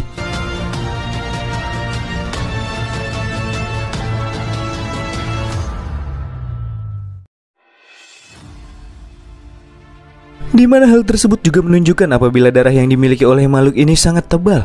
Tapi untunglah mecha yang telah dimodifikasi ini tidak berfokus dalam serangan jarak jauh, melainkan jarak dekat. Sambil Yeu melepaskan senjatanya dan langsung melepaskan tampolan singkat ke arah bos monster. Oh, apakah kekuatanmu cuma segini? Ucap bos monster yang langsung melilit tangan kanan mecha Yeu dengan ekornya. Dalam situasi ini Yeu pun memberontak dengan melepaskan tinju beruntun dengan tangan kirinya yang masih bisa digerakkan. Tapi tetap saja itu masih belum cukup sebab makhluk tersebut darahnya sangat tebal. Selain itu kekuatannya juga sangat kuat. Dan Yeu pun langsung dihempaskan ke arah dinding gedung oleh si bos monster sehingga menimbulkan kerusakan yang cukup besar di sekitar area pertarungan. Tapi untunglah tempat ini merupakan zona pemulihan yang tingkat kepadatan penduduknya rendah. Karena jika tidak, entah berapa banyak korban jiwa yang disebabkan oleh pertarungan di antara kedua raksasa ini. Karena sekarang mechanya sudah tidak sanggup lagi untuk mengalahkan si bos monster, maka Yeu akan merubah strateginya. Dan karena Yeu tahu apabila Lei Molin mengincar tembok utama, maka dia akan memperkokoh tembok utama ini dengan kemampuan engineeringnya sebagai langkah pencegahan, agar para monster dari luar tembok tidak menyerbu masuk ke dalam zona aman. Yeu pun langsung bergerak ke arah tembok utama zona ke-9 sambil mengerahkan ribuan robot peledak untuk menahan pergerakan lawan untuk sementara waktu. Ledakan yang dihasilkan dari robot peledak level 120 ini terlihat cukup strong. Trik-trik yang Yeu lakukan cukup membuat bos monster jengkel. Oleh karena itulah ia akan menghabisi sang MC terlebih dahulu sebelum menghancurkan tembok utama.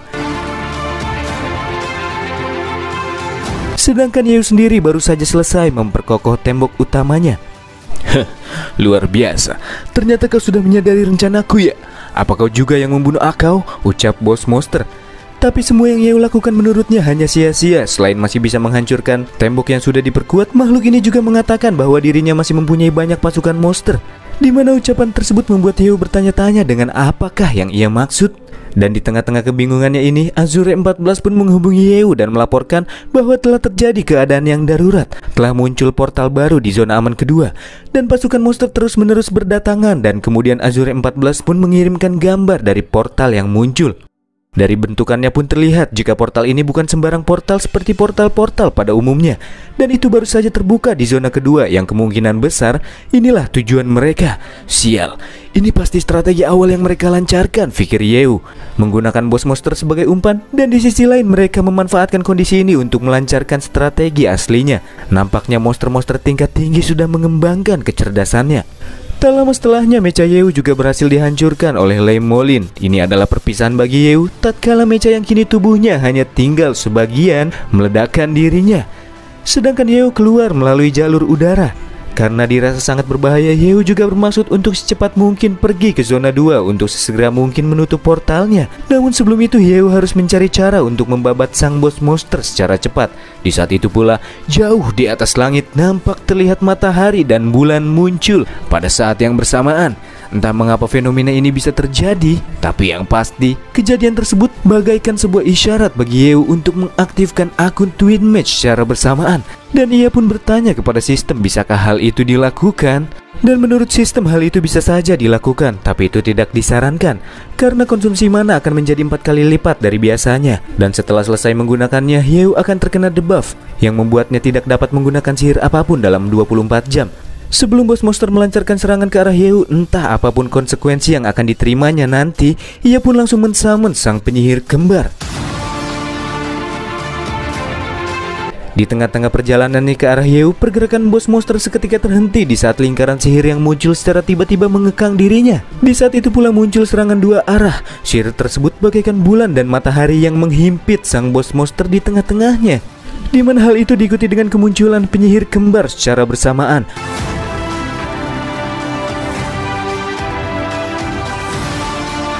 Avera berterima kasih kepada sang master karena sudah memanggilnya. Dan dari serangan barusan diperkirakan jika bos monster benar-benar telah musnah. Tapi sepertinya penyihir kembar ini tidak memiliki hubungan yang harmonis deh. Sementara itu Yeo merasakan sakit di kepalanya. Sepertinya memanggil dua match secara bersamaan masih terlalu sulit baginya. Namun Yeo harus tetap bertahan. Avera dan Avera yang melihat keadaan masternya tidak baik-baik saja mulai berseteru dan saling menyalahkan masing-masing. Namun tanpa diduga, dari arah lain nyatanya sang bos monster masih belum tewas dengan darahnya yang kini hanya tersisa 1% saja. Dan karena sudah tidak dapat melanjutkan pertarungannya, makhluk ini pun akan kembali ke misi awalnya, yaitu menghancurkan tembok utama. Ia juga menggunakan mode mengamuk yang memiliki efek pengunci health point atau darah, sehingga ia dapat bertahan melawan hampir semua serangan dalam durasi 1 menit ke depan, dan kemudian tewas setelahnya. Dan setelahnya sang bos monster pun langsung beranjak pergi ke arah tembok utama untuk menghancurkannya. Karena si bos berada dalam kondisi mengamuk yang membuatnya kebal dari tiap serangan, Yeo pun bertanya kepada dua match ini apakah keduanya masih mempunyai ulti untuk melawan efek dari penguncian health point yang dimiliki oleh bos monster. Keduanya pun menjawab ada, tetapi jurus tersebut akan menghabiskan banyak mana serta memberikan beban yang besar kepada Yeo. Dan mereka tidak mau menggunakan ulti ini secara bersamaan. Dalam posisi yang kritis di mana bos monster sudah mencapai tembok utama dan mencoba menghancurkannya, kedua match ini malah saling berpegang teguh dengan egonya masing-masing sebab pertikaian lama karena dua atribut mereka seperti minyak dan air yang tidak dapat disatukan. Namun hal tersebut malah membuat Yeo semakin kesal dan kemudian memarahi keduanya. Karena keduanya terkena omelan dari masternya, akhirnya mereka pun mau melakukannya. Namun jurus ultimate ini juga akan melibatkan Yeo. Lingkaran sihir dari matahari dan bulan pun mulai bersatu dan terlihat sangat menggelegar. Double Star Demon God Chaos. Tubuh fisik Yeo juga mengalami transformasi menjadi sosok yang terlihat sangat menggelegar dan bisa mengendalikan sihir dari dua elemen dari sang penyihir kembar.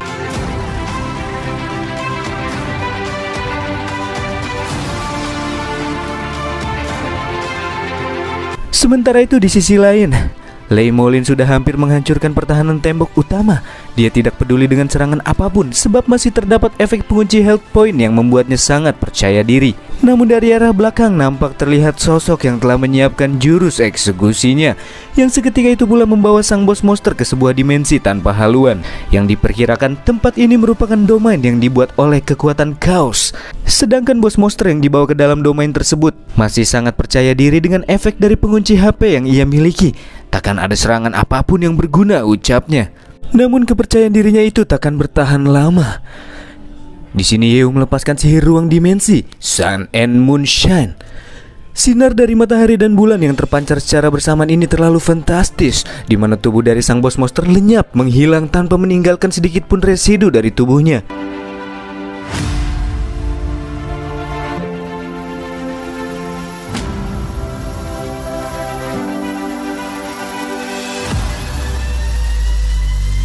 Dengan tewasnya sang bos monster, Yeo pun langsung kembali ke dunia nyata dan kemudian merilis akun Twin Match-nya dan berpisah sebentar dengan si kedua match.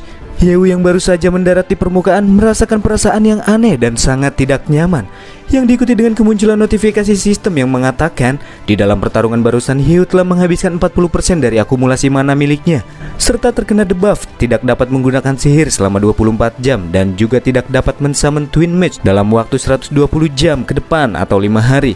Dan akumulasi dari 40% mana artinya Yeo telah menghabiskan sebanyak 400 tahun energi sihir yang ia serap dari Zerg Essence. Meskipun tidak ingin menjadi penyelamat, tapi ini adalah hal yang baik karena Yeo sudah mencegah seluruh zona aman dari kehancuran. Dan sekarang Yeo hanya perlu menyelesaikan portal di zona kedua.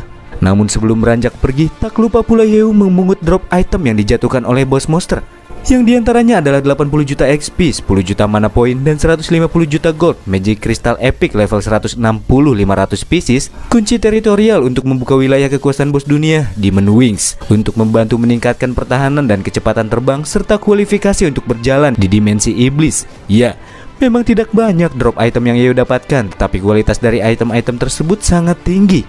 Sekarang Yeo sudah mempunyai 2 kunci teritorial yang ia dapatkan dari Kashiwakao dan Lei Molin.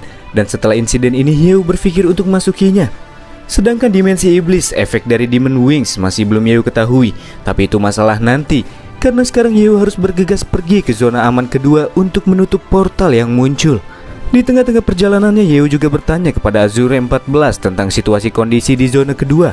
Dan didapati terdapat banyak monster level tinggi, level 90 sampai 100-an di dekat portal. Sedangkan pasukan Android memiliki 20 orang yang belum dapat menembus blokade dari banjir monster, dan 10 orang sisanya sedang dalam perjalanan menuju zona kedua, di mana Yeo lanjut memberikan instruksi agar para pasukannya fokus saja mengurangi jumlah monster, dan masalah portal biar dia sendiri yang akan mengurusnya. Karena Yeo merasakan perasaan yang tak enak di dalam hatinya.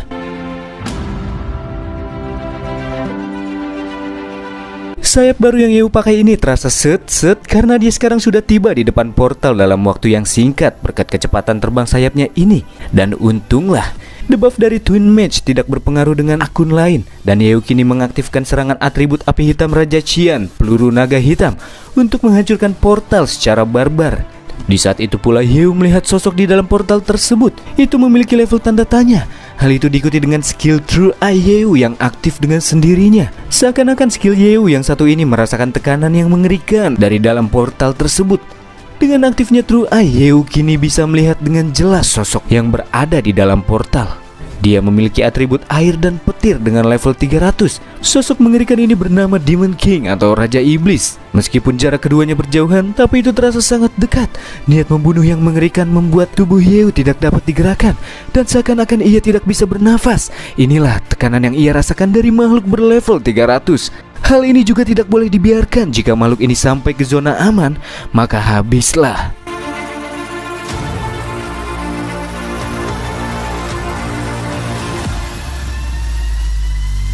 Pada momen-momen kritis tersebut, serangan dari para bala bantuan pun muncul dan mengarah langsung ke dalam portal, sehingga portal tersebut tertutup sesaat sebelum Demon King menerobos ke dunia manusia.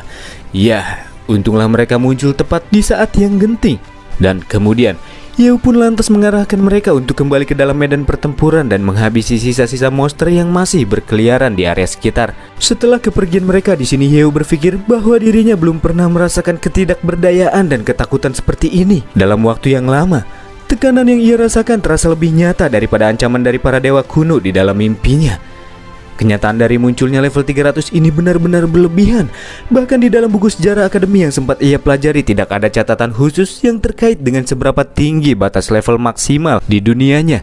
Di saat itu pula muncul seekor monster kelelawar yang menyerang dari arah bokong. Tapi makhluk ini langsung terserepet wafat oleh Yeu. Sambil berkata di dalam pikirannya, apa yang aku takutkan? Level 300? Aku akan menghapus semua musuh di hadapanku, tidak peduli seberapa tinggi level mereka. Aku akan terus melampauinya hingga menjadi yang terkuat.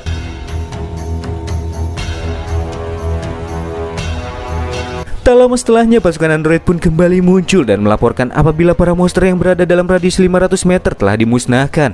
Dan sekarang kembali meminta arahan untuk mengambil langkah selanjutnya. Yeo pun menyuruh mereka untuk pergi ke setiap zona aman dan memastikan untuk tidak melewatkan satu monster pun di seluruh zona aman. Dan kemudian ia pun menghubungi Nona Xiu dan bertanya tentang setiap zona aman yang biasanya mempunyai satu pangkalan radar untuk memantau area. Apakah si Nona punya izin untuk memasukinya? Dan jawabannya adalah iya. Tapi saat ini semua stasiun pangkalan radar telah dirusak saat invasi monster.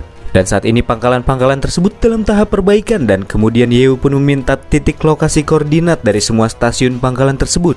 Hal ini Yeo lakukan untuk mengetahui lokasi serta jumlah monster yang tersisa, karena tidak ada satupun monster yang akan ia biarkan lolos. Dan selanjutnya barulah ia membuka barir. Kita akan langsung beralih ke stasiun pangkalan radar zona kelima. Nampak terlihat para kru pekerja yang sedang memperbaiki radar pantau di ruang kontrol. Selain itu, tempat ini juga sebagai tempat berlindung mereka dari amukan para monster di luar. Di saat itu pula ada sosok yang mulai mendobrak-dobrak pintu. Para kru pun lantas menembakinya sebab mereka kira itu adalah monster. Tapi faktanya itu tidak seperti apa yang mereka kira, karena itu adalah seorang manusia dan Yeu. Jangan khawatir, monster di luar sana sudah aku musnahkan. Kalian aman sekarang, ucapnya setelah menahan tembakan secara estetik. Mereka pun langsung berterima kasih sambil meminta maaf kepada Yeu karena sudah menembakinya. Mereka kira itu adalah monster, taunya bukan. Tapi siapa kau ini? Ini bukan tempat untuk anak nakal sepertimu.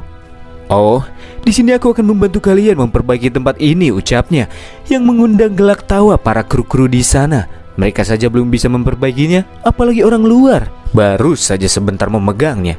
Stasiun pangkalan radar tersebut langsung aktif dalam sekejap. Dan setelah memindai seluruh zona aman, didapati bahwa masih terdapat total 486 monster yang tersebar di semua zona aman.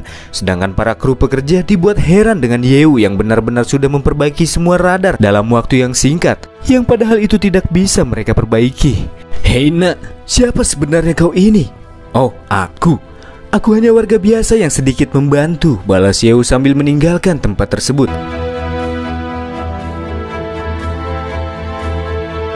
Selesai mengetahui bahwa masih tersisa 480 monster yang berkeliaran, itu dirasa tidak terlalu berbahaya, dan Yeu akan menyerahkan sisanya kepada para pasukan android. Sedangkan Yeu sendiri akan mengurus monster-monster yang berkumpul di sekolahnya dulu. Selain itu, ada beberapa hal penting yang ingin ia tanyakan kepada Pak Kepala Sekolah. Sementara itu, tepat di depan pintu masuk perlindungan bawah tanah nampak terlihat Pak Kepala Sekolah, Lao Feng serta yang lainnya, di mana mereka masih bertahan dari amukan para monster untuk tidak membiarkan mereka masuk ke tempat perlindungan tersebut.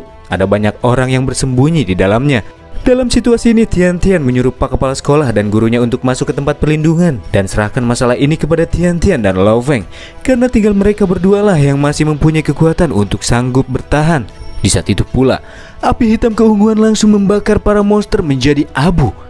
Dan tanpa kita semua sadari, ternyata serangan itu berasal dari Yeu yang muncul dengan gayanya yang keren.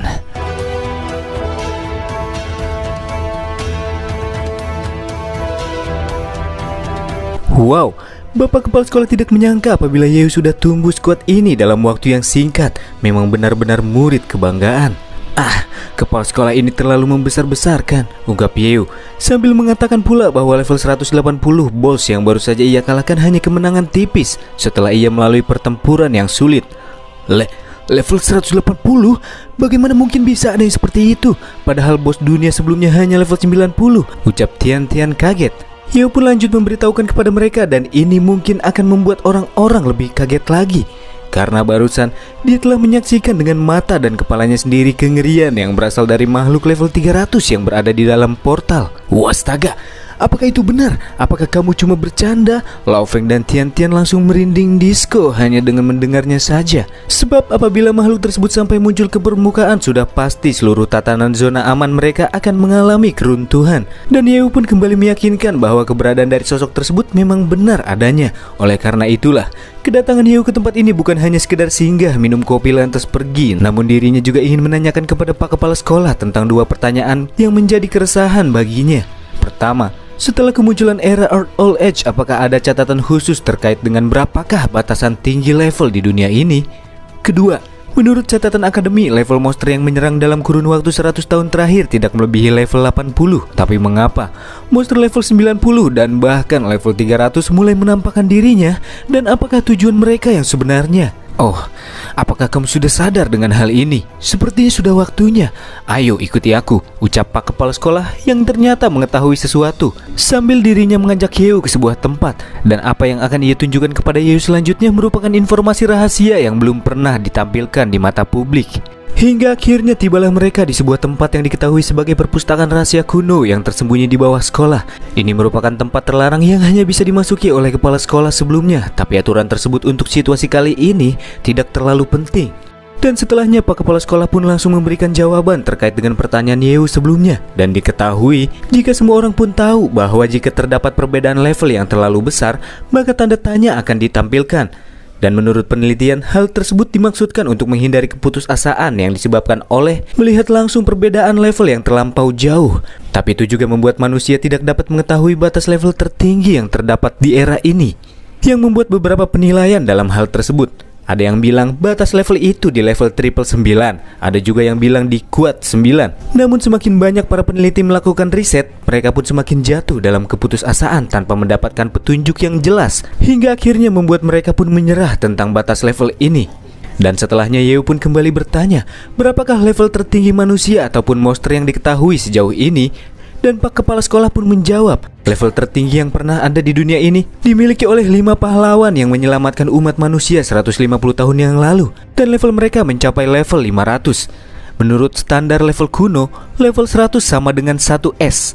Dan mereka para pahlawan berada di level 5S. Tapi informasi tersebut benar-benar dirahasiakan. 5 pahlawan ini juga memimpin 5 kelompok besar, mengalahkan para monster untuk menstabilkan keseimbangan bumi. Dan kemudian mereka juga yang membentuk 5 zona aman di 5 wilayah yang berbeda sebagai pusatnya. Dan setelah 100 tahun pembangunan, beberapa zona aman kecil dan menengah pun akhirnya juga dibentuk. Sedangkan zona ke-1 sampai ke-9 yang mereka tempati ini disebut dengan zona aman barat daya yang terletak di daerah pedalaman yang relatif aman. Jadi tidak ada invasi monster tingkat tinggi dalam 100 tahun terakhir, yang artinya masih terdapat zona lain di luar sana. Dalam hal lain, selain sumber daya manusia dan material yang diperlukan dalam membangun zona aman, ada juga faktor inti tertentu untuk bisa membangunnya. Dan itu adalah cairan Magic Crystal Super yang sudah terkonsentrasi, yang menjadi sumber energi cair tertinggi yang terkubur jauh di bawah tanah. Dan inilah yang menjadi dasar dalam membentuk zona aman dan juga menjadi target sebenarnya dari invasi monster yang terjadi selama ratusan tahun. Cairan Magic Crystal Super ini juga ditemukan oleh 5 pahlawan terdahulu. Dan meskipun sudah menjalani penelitian selama ratusan tahun, para manusia hanya mampu menggunakan sedikit efek dari keseluruhan cairan energi tersebut. Tapi para monster bisa menyerap efek yang lebih besar daripada yang bisa dilakukan oleh para manusia. Dan itulah mengapa mereka para manusia tak akan membiarkan para monster menyerapnya. Tentu akan ada tragedi menakutkan jika kejadian itu sampai terjadi. Menurut Pak Kepala Sekolah, alasan mengapa para monster tingkat tinggi mulai menginvasi serta menampakkan diri, mungkin terdapat alasan lain yang bahkan lebih penting dari cairan Magic Crystal terkonsentrasi, di mana para monster seperti tertarik oleh semacam kekuatan. Hah? Tertarik oleh kekuatan? Apa mungkin ini karena sistem akun raja yang memicunya, pikir Yeo. Sebab setelah ia mengaktifkan kekuatan ini, level dari para monster yang menyerang semakin lama semakin meningkat. Sedangkan cairan Super Magic Crystal itu digunakan untuk membuka portal boss monster sebelumnya. Beberapa info yang Yeo dapatkan kini mulai membuka jalannya. Untuk saat ini Yeo selanjutnya akan membersihkan monster-monster yang tersisa di zona aman. Dan seusai insiden ini barulah Yeo akan memperdalam informasi dari kepala sekolah.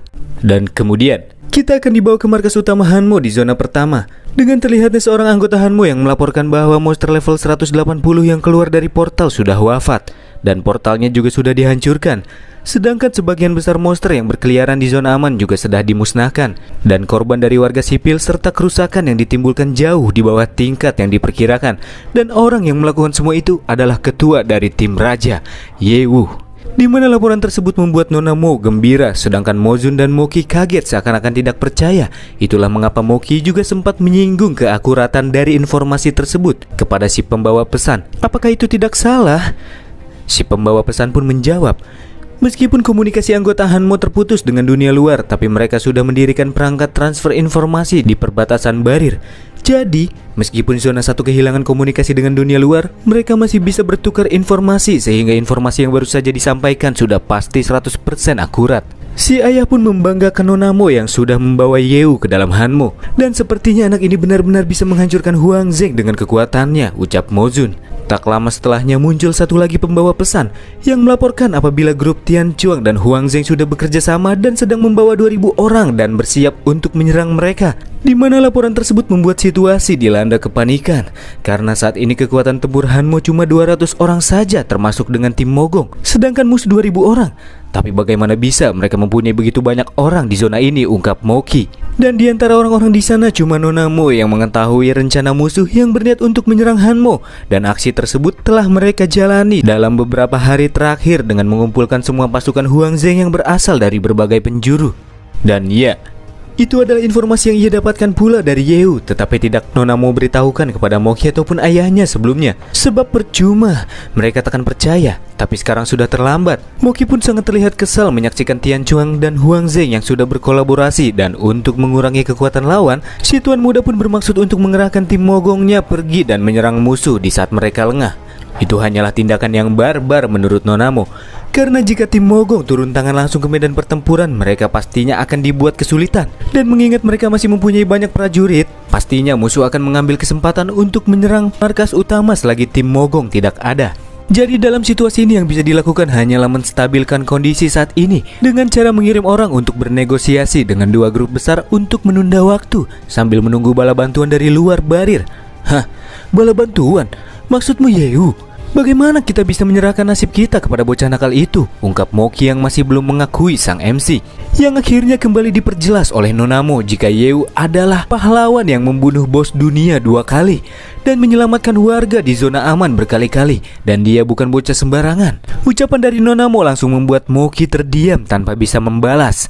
Di sisi lain, Mozun juga setuju dengan pendapat Mokeer, tapi masalahnya adalah siapakah orang yang harus dikirim untuk bernegosiasi dalam situasi yang mengerikan seperti itu? Ya sudah pasti, karena Nona Mo yang sudah menyarankannya, maka dialah yang akan pergi sendiri untuk melakukan negosiasinya.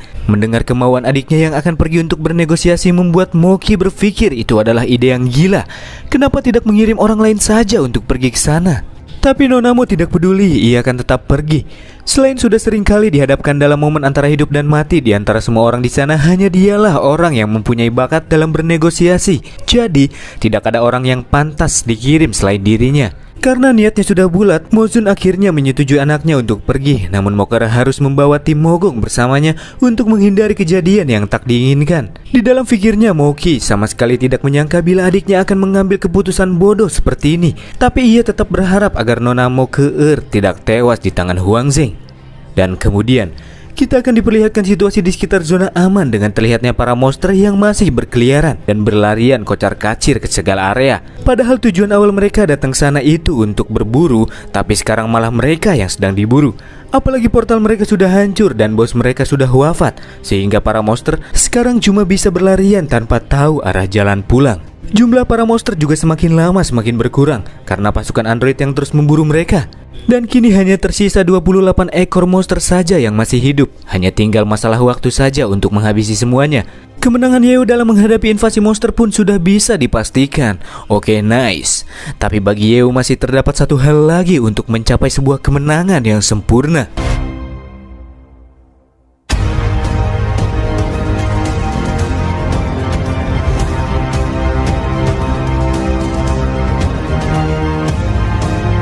Kita akan bergeser dengan cepat ke area luar dari tembok utama di zona ke-9.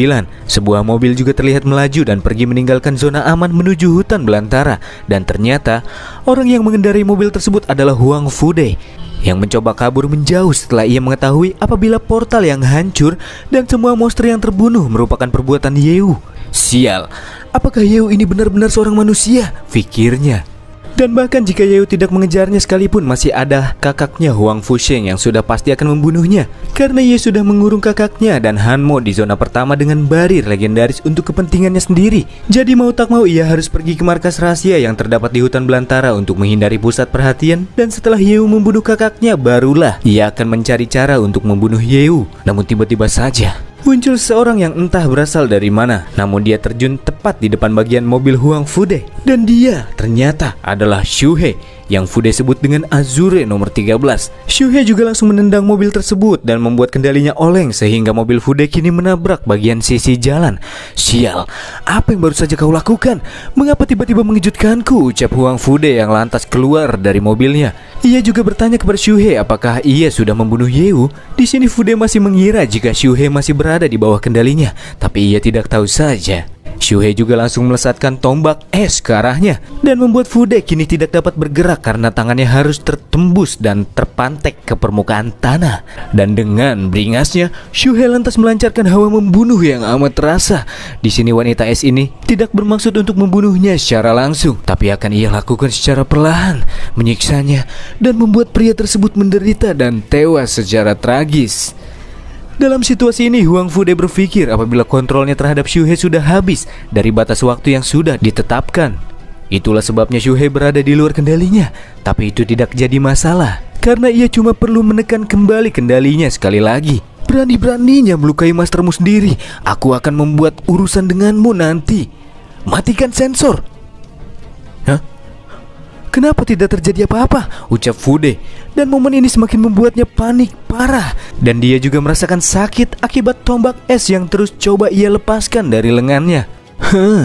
Apa yang baru saja kau lakukan? Kok tidak terjadi apa-apa ya dengan tubuhku? Bagaimana? Rasa sakit yang sangat menyiksa, bukan? Tapi rasa sakit itu masih belum cukup, ucap Shuhei sambil melemparkan senyum jahat. Tapi itu tidak masalah bagi Huang Fude sebab ia merasa masih bisa mengendalikan Shuhei dengan mengacaukan pikirannya seperti sebelumnya, hanya dengan menekan tombol perangkat pengendali pikiran yang langsung ia tekan. Loh, kok? Apa yang sebenarnya terjadi di sini? Mengapa benda ini tidak bekerja? Apakah benda ini rusak? Sial. Sedangkan Shuhei mulai mendekat ke arahnya sambil membuat tombak es lainnya. Dan itu kembali ditancapkan ke lengan Fude yang lainnya sehingga kedua tangannya kini tidak dapat digerakkan dan semakin membuatnya terperangkap dalam kengerian yang ia rasakan. Dan tentu saja Shuhei tidak lagi bisa dikendalikan karena ia sudah mendapatkan kebebasan seutuhnya. Dan itu semua berkat Yeu yang sudah menghilangkan sistem kendali tersebut. Fude yang sudah berada di puncak kengeriannya masih tidak percaya. Sangat dirasa tidak mungkin menghilangkan kendali yang tertanam di tubuh Shuhei, apalagi secara sempurna tanpa merusak bagian tubuh android wanita tersebut. Ya, itu karena Fude masih belum mengenal Yeu. Dia adalah pria ajaib yang mampu mengubah hal yang tidak mungkin menjadi mungkin. Dan bahkan titik koordinat dari lokasi Fude juga diberikan oleh Yeu. Jika tidak, mana mungkin Shuhei dapat menemukannya dengan sangat mudah. Kenapa orang seperti Yeu tidak berada di pihakku? Dengan kekuatannya, pasti aku dapat menguasai zona aman barat daya, ungkap Fude yang semakin halu. Oh, Yeu itu bukanlah milik siapa-siapa. Dia adalah pria yang bebas. Dan kemudian ia pun membekukan Fude dari ujung kaki menuju ujung kepala. Sebelum kematiannya, pria ini juga masih sempat-sempatnya mengancam apabila Huang Zheng pasti takkan pernah melepaskannya. Dan Shuhei takkan pernah bisa melarikan diri walaupun Fude sudah wafat sekalipun. Oh, sayang sekali. Tapi Huang Zhengmu akan segera terkubur bersamamu, ungkap Shuhei yang langsung menginjak kepala Fude yang langsung hancur setelah mengalami pembekuan. Dengan tewasnya Fude, Shuhei berhasil mendapatkan 1 juta poin XP dan 5 juta yuan serta kunci harta karun besar yang terdapat di hutan belantara. Selesai mengambil dropnya, Shuhei sempat berpikir ucapan yang ia utarakan sebelumnya itu benar. Yeu bukanlah milik siapa-siapa dan tentu saja itu juga bukan miliknya. Membuat Yeu senang itu sudah cukup baginya. Dan dengan menyerahkan kunci harta yang ia dapatkan, pasti Yeu akan merasa senang.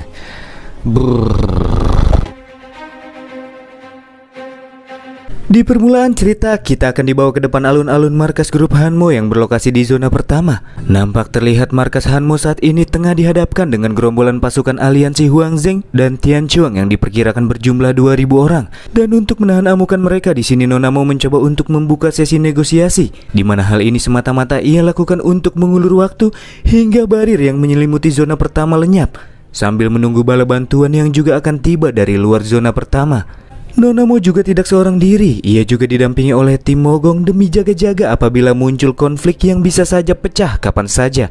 Menyaksikan apabila grup Hanmo malah mengirim gadis muda untuk bernegosiasi membuat Huang Fusheng, si ketua Huang Zheng, bertanya-tanya mengapa tidak Mo Zun ataupun Mo Qi yang datang. Apakah para pria dari Hanmo itu seperti kura-kura yang terus bersembunyi di dalam cangkangnya, ungkap Fusheng. Tepat di sebelah Huang Fusheng juga nampak seorang pak tua lainnya yang diketahui beliau merupakan presiden dari grup Tian Chuang yang bernama Ding Zhenxian.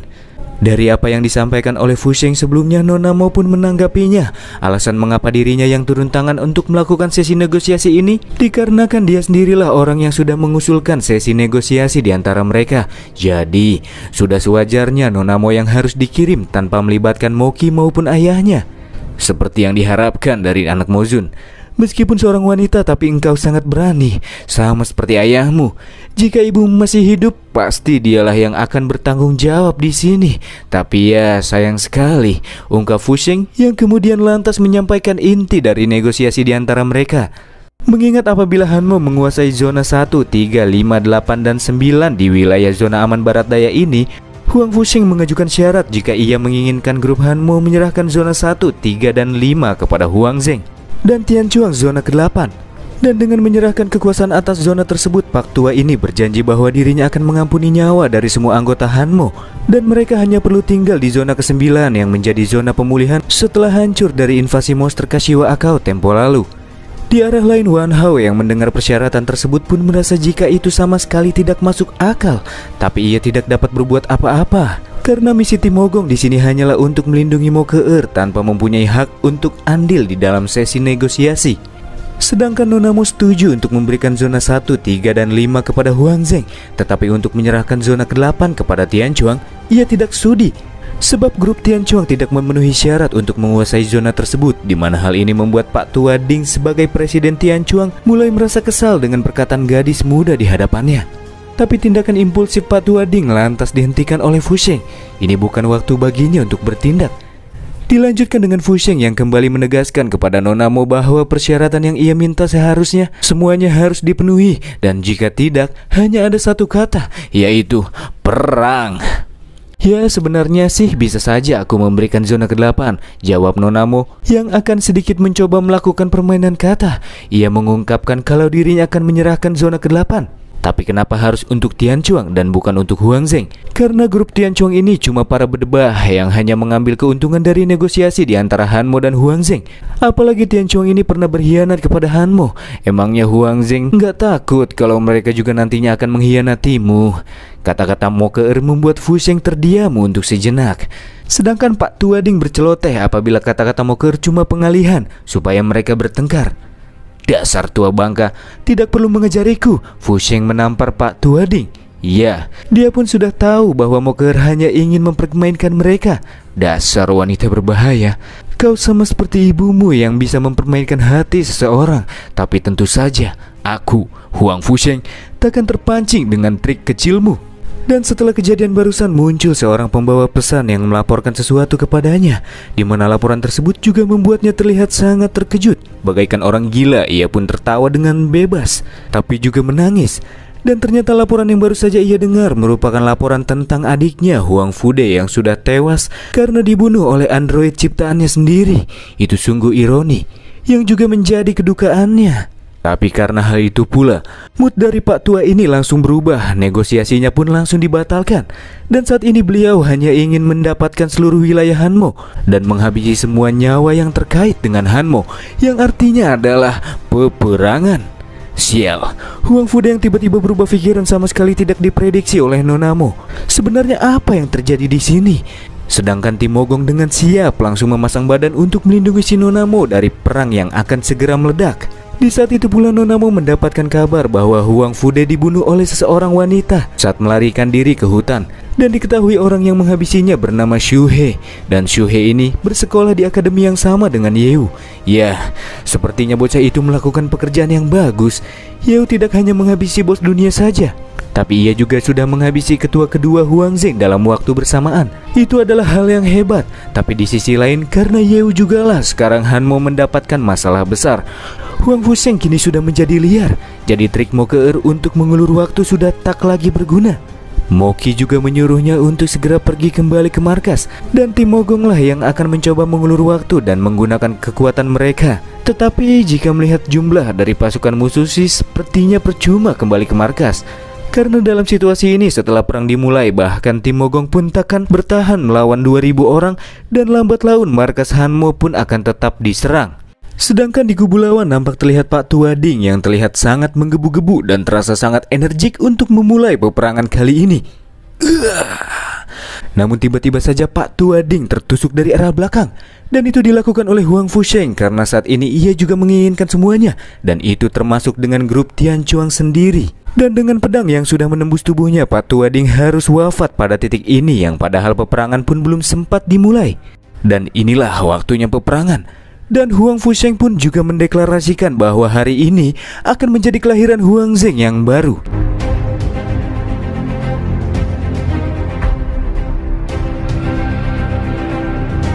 Sebagai permulaan, Huang Zheng akan menurunkan para pasukan-pasukan keroconya. Meskipun mereka itu tidak terlalu kuat, namun masalahnya ada pada jumlah mereka yang sangat banyak. Dan mereka akan langsung berhadapan dengan tim yang digadang-gadang sebagai tim terkuat yang dimiliki Hanmo saat ini, yang diketuai oleh Ji Wangchuan yang langsung pergi ke tengah-tengah medan pertempuran. Sedangkan di garis belakang masih ada Nona Mo yang secara pribadi akan dikawal oleh dua penjaga bertopeng dan wanita tercantik di Hanmo, Yin Huan, yang sudah kembali join dengan tim Mogong.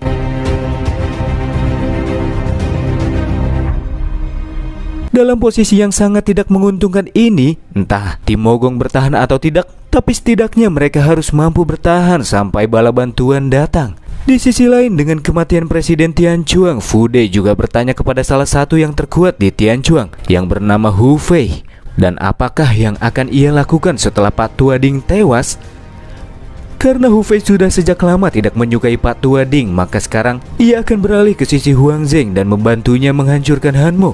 Dan dengan bergabungnya Hu Fei, pasukan Huang Zheng pun kini sudah bertambah dalam hal kekuatan tempurnya yang semakin kuat.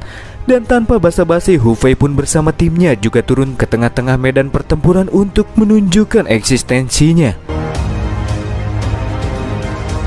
Sementara itu tim Mogong yang masih dalam keadaan prima masih terus-menerus melawan satu demi satu para kerocok-kerocok yang bermunculan. Namun mereka sadar dengan jumlah musuh yang sangat banyak, hanya tinggal menunggu waktu saja sampai mereka semua kehabisan tenaga.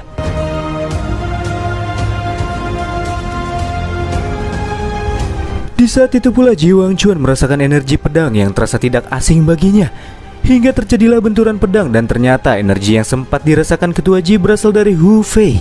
Dan keduanya pun saling mengenal, namun hubungan di antara mereka sepertinya tidak harmonis. Dan mereka juga masih satu perguruan. Pada saat yang bersamaan juga muncul sebilah pedang berwarna merah yang terarahkan langsung kepada Ji Wangchuan. Dan itu menjadi kemunculan dari musuh kuat lainnya dan sama-sama ahli berpedang yang juga mengenal Ji Wangchuan. Pria ini berasal dari Huang Zheng, dari tim Huang yang bernama Ai Long. Dan ketiga ahli berpedang ini nyatanya berasal dari perguruan yang sama. Entah apa nama perguruannya, tapi yang pasti di sini Ji Wangchuan harus berhadapan melawan dua orang yang kuat ini. Sebab ia harus menahannya dan mengulur waktu sebanyak mungkin supaya pertahanan di garis belakang bisa bertahan, pikirnya. Namun tidak disangka, Hu Fei tidak melawannya dan melewatinya begitu saja. Ji Wangchuan yang mencoba menghentikan Hu Fei langsung teralihkan dengan serangan Longi. Hingga garis depan yang coba dilindungi oleh Ji Wangchuan harus jebol karena dia harus berhadapan dengan Long. Dan para pasukan kerocok Huang Zheng mengambil kesempatan tersebut untuk menerobos ke bagian belakang, di mana mereka harus dihadang oleh para tim Mogong yang lainnya. Tapi meskipun sudah berusaha dengan keras, karena mereka harus melawan jumlah yang absolut, pasukan Huang Zheng pun akhirnya mampu menerobos hingga ke garis belakang, di mana terdapat Nona Mo yang dijaga oleh Yin Huan. Yin Huan juga menyuruh Nona Mo untuk segera kembali ke markas supaya lebih aman, karena Yin Huan juga bermaksud untuk membantu ke garis depan yang nampak terlihat mulai kepayahan. Tapi Nona Mo menyangkalnya, maupun kembali ke markas ataupun tetap berada di sini, itu tetap tidak mengubah hasil akhir. Di sisi lain, Yin Huan sendiri takkan sanggup bertarung di garis depan karena levelnya sudah tertinggal jauh dari tim Mogong yang lainnya. Sehingga ia harus tetap berada di garis belakang dan melindungi Nona Mo. Ya, dari apa yang disampaikan si Nona juga ada benarnya menurut Yin Huan. Pada momen ini semua orang hanya dituntut untuk bertahan dan menunggu dengan sabar sampai sang pahlawan muncul dan menyelamatkan hidup kita, ucap Nona Mo yang sangat percaya bahwa sang pahlawan akan segera tiba. Hah? Pahlawan? Apakah maksudmu? Dan tiba-tiba saja Hu Fei sudah tiba di garis belakang setelah menerobos pertahanan dari tim Mogong. Dan ia berniat untuk mencabut nyawa Nona Mo ke demi mendapatkan pencapaian yang besar. Tapi sebelum menghabisi sang Nona, Hu Fei harus melewati Yin Huan terlebih dahulu. Tapi sayangnya pertarungan di antara keduanya sangat berat sebelah karena terdapat perbandingan level yang terlampau jauh di antara Yin Huan dan Hu Fei, sehingga serangan-serangan yang coba diblok oleh Yin Huan tetap menyebabkan damage yang besar. Nona Mo yang menyaksikan Yin Huan sepertinya takkan sanggup bertahan lebih lama lagi menyuruh wanita bertopeng tersebut untuk segera kabur dan meninggalkannya karena Hu Fei menargetkan dirinya. Di sisi lain, Yin Huan sendiri merupakan aset yang penting bagi Han Mo, di mana dirinya masih bisa terus tumbuh menjadi kuat di masa depan.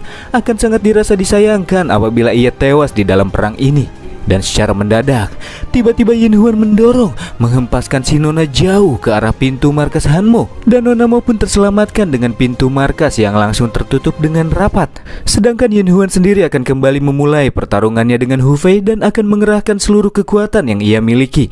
Sama seperti sebelumnya, Yin Huan menggunakan magic kristal khusus untuk memperkuat dirinya, di mana levelnya kini telah melambung ke angka 120 dan levelnya ini telah sebanding dengan Hu Fei. Namun mode physical demon Yin Huan ini hanya berlangsung selama 1 menit saja.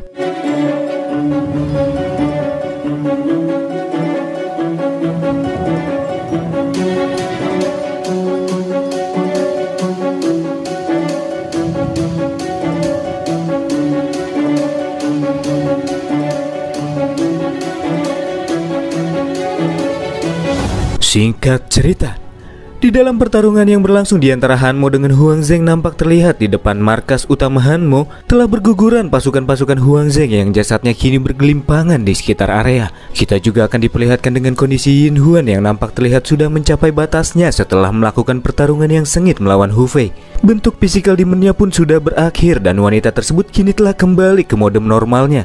Ya, tentu saja. Meskipun Yin Huan sebanding dengan Hu Fei, tapi itu cuma berlaku 1 menit saja. Dan di waktu 1 menit tersebut, Yin Huan pun masih belum bisa menumbangkan Hu Fei yang sebelumnya masih dalam kondisi primanya. Dan sekarang pria tersebut darahnya hanya tersisa 50% saja. Lanjut Hu Fei yang akan menyerang. Dan ini akan menjadi serangan eksekusi Hu Fei kepada Yin Huan yang tubuhnya sudah lemah tak berdaya. Tapi aksi Hu Fei digagalkan oleh Ji Wangchuan yang tiba-tiba saja muncul dan memblok serangan Hu Fei. Bukan hanya si ketua saja, semua tim Mogong pun kini telah berada di sisi Yin Huan untuk melindunginya. Tapi keadaan mereka juga tidak baik-baik saja. Mereka telah sekarat akibat melawan pasukan Huang Zheng yang besar dan berjumlah sangat banyak. Kondisi dari tim Mogong yang disaksikan oleh Hu Fei terasa sangat memprihatinkan. Dengan kekuatannya saat ini dan kondisi tim Mogong yang telah sekarat, ia merasa bahwa dirinya dapat dengan mudah membabat tim Mogong seorang diri saja. Di arah lain, Huang Fusheng yang masih mempunyai banyak kekuatan tempur juga mengatakan apabila kekuatan tim Mogong memang bukan hanya sekedar isapan jempol semata. Di dalam pertempuran mereka kali ini, tim Mogong juga sudah menghabisi lebih dari 1000 orang Huang Zheng, dan itu sudah sangat luar biasa. Oleh karena itulah, Patua ini mengundang mereka untuk masuk ke dalam Huang Zheng-nya jika masih ingin hidup. Sebab orang-orang kuat seperti Mogong akan selalu diterima di dalam grupnya. Itu merupakan penawaran yang patut diperhitungkan. Tapi menyerah tidak pernah ada di dalam kamusku. Jadi jangan terlalu banyak omong, Pak Tua, ucap Ketua Ji yang menolak tawarannya dengan mentah-mentah. Di sisi lain, sebagai kakak seperguruan, Ai Long merasa jika keputusan Ji Wangchuan ini sangat bodoh. Dalam situasi tanpa adanya harapan untuk menang, dia masih saja tetap bertahan dengan egonya. Apakah kau lebih memilih mati daripada hidup dalam kebusukan, pikirnya. Dan di saat itulah para pemegang grup Hanmo, Moki, Mokeer, dan Mozun menampakkan diri dan keluar dari markasnya. Mozun juga mengatakan untuk segera menyudahi pertempuran ini. Yo, Akhirnya kau muncul. Kukira kau akan terus bersembunyi seperti kura-kura. Hehehe, kata Fu Sheng. Lanjut ke Mozun. Di sini dirinya berharap agar Fu Sheng membiarkan orang-orang Hanmo tetap hidup, dan semua persyaratan yang ia minta, entah itu kekuasaan ataupun uang ataupun semua properti yang dimiliki oleh Hanmo, semuanya akan Mozun berikan, dan sudahi saja pertempurannya agar tidak menambah korban jiwa yang tak diperlukan. Wah, ada apa ini? Kenapa Mozun yang sekarang tidak seperti Mozun yang dulu? Bila mengingat karaktermu yang dulu, pasti kau akan melawan sampai titik darah penghabisan. Tapi apa-apaan ini? Dan kemudian kita akan dibawa flashback setengah jam yang lalu di dalam markas Hanmo, di mana ketiga orang ini sedang mencari solusi untuk menyelesaikan permasalahan yang terjadi, dan Nona mau mengajukan diri untuk mempertaruhkan hidupnya sekali lagi demi mengulur waktu lebih lama. Karena dengan kepribadiannya Huang Fu Sheng, sepertinya pria tersebut takkan pernah berhenti sampai dia membunuh semua orang Hanmo. Namun keinginan Mo Ke-er sempat dilarang oleh Moki karena hal tersebut sama saja dengan bunuh diri. Meskipun biasanya Moki terlihat bermusuhan dengan adiknya dan sangat kejam kepadanya, tapi Mo Ke-er tahu betul apabila kakaknya melakukan hal tersebut semata-mata hanya untuk melindunginya, agar Mo Ke-er tidak terlibat di dalam konflik yang terus terjadi di dalam grup Hanmo. Dan itu dibenarkan oleh Moki. Karena selain adiknya sendiri, Mo Ke-er juga sangat mirip dengan almarhum ibunya, yang membuatnya tidak ingin kehilangan sang adik. Dan kemudian keduanya pun berpelukan sambil bermaaf-maafan. Mozun yang menyaksikan kedua anaknya selalu bertentangan dan Mozun cuek-cuek saja, sekarang mulai meleleh dan menyadari arti untuk menjadi sosok ayah yang sesungguhnya setelah melihat anak-anaknya sudah berdamai. Dan untuk menambah sedikit bumbu dramatis dalam scene ini, sang ayah pun ikut-ikutan berpelukan. Dan kemudian Mozun memutuskan agar mereka semua pergi bersama untuk mempertaruhkan masa depan grup Hanmo. Dan kembali ke negosiasinya, Mozun juga mengatakan jika Fu Sheng masih belum merasa puas dengan persyaratan yang ia ajukan sebelumnya, Fu Sheng juga bisa membuang semua orang-orang Hanmo ke hutan belantara.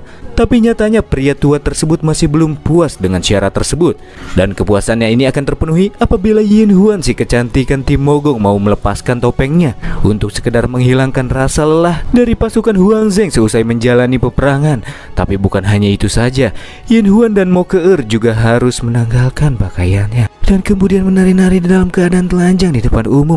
Dan barulah Huang Fu Sheng akan memenuhi persyaratan dan membiarkan orang-orang Hanmo hidup. Ya, kalau persyaratannya itu sih kita semua juga setuju ya guys ya. Setelah mendengar permintaan mantap Pak Tua tersebut, Moki juga terlihat sangat marah dengan kebejatan Huang Fu Sheng. Tapi Mo Ke-er menghentikannya. Wanita ini tidak masalah untuk melakukan hal tersebut. Agar semua orang bisa terus hidup, itu hanya harga yang kecil yang harus ia bayar. Orang-orang Hanmo beserta Tim Mogong pun sangat merasa kesal dalam situasi yang sangat memilukan ini. Mereka tidak dapat berbuat apa-apa. Semuanya, tutup mata kalian dan bawa rasa malu ini selama hidup kita, ungkap Ji Wang Chuan. Sementara itu, hei Yin Huan, apa kau merasa takut? Katanya Mo Ke-er. Oh tentu saja tidak. Aku malah merasa terhormat bisa berdampingan dengan Nonamu sampai detik-detik terakhir, jawab Yin Huan sambil membuka topeng dan menunjukkan kecantikannya di hadapan pasukan Huang Zheng. Wow, kecantikannya benar-benar seperti yang dirumorkan. Hingar-bingar para pasukan Huang Zheng pun mulai menggebu-gebu. Apalagi kedua wanita ini akan segera menampilkan boing-boing mereka di tengah para pasukan Huang Zheng. Dan inilah saatnya melihat apa yang kalian mau. Tiba-tiba saja barir legendaris tertembus oleh sesuatu yang menerobos dan datang ke arah medan pertempuran dengan kecepatan tinggi dan mendarat di tengah-tengah kerumunan Huang Zheng yang juga menghempaskan banyak dari pasukan-pasukan keroco tersebut. Iya, benar. Dia adalah sosok pria yang selalu datang dalam saat-saat genting. Ye Wu kini telah hadir di dalam medan pertempuran.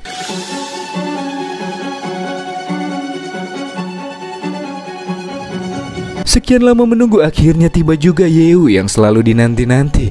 Di sini Ye Wu beralasan ia terlambat karena ada sesuatu yang harus ia urus. Tapi untunglah nonanya ini masih baik-baik saja.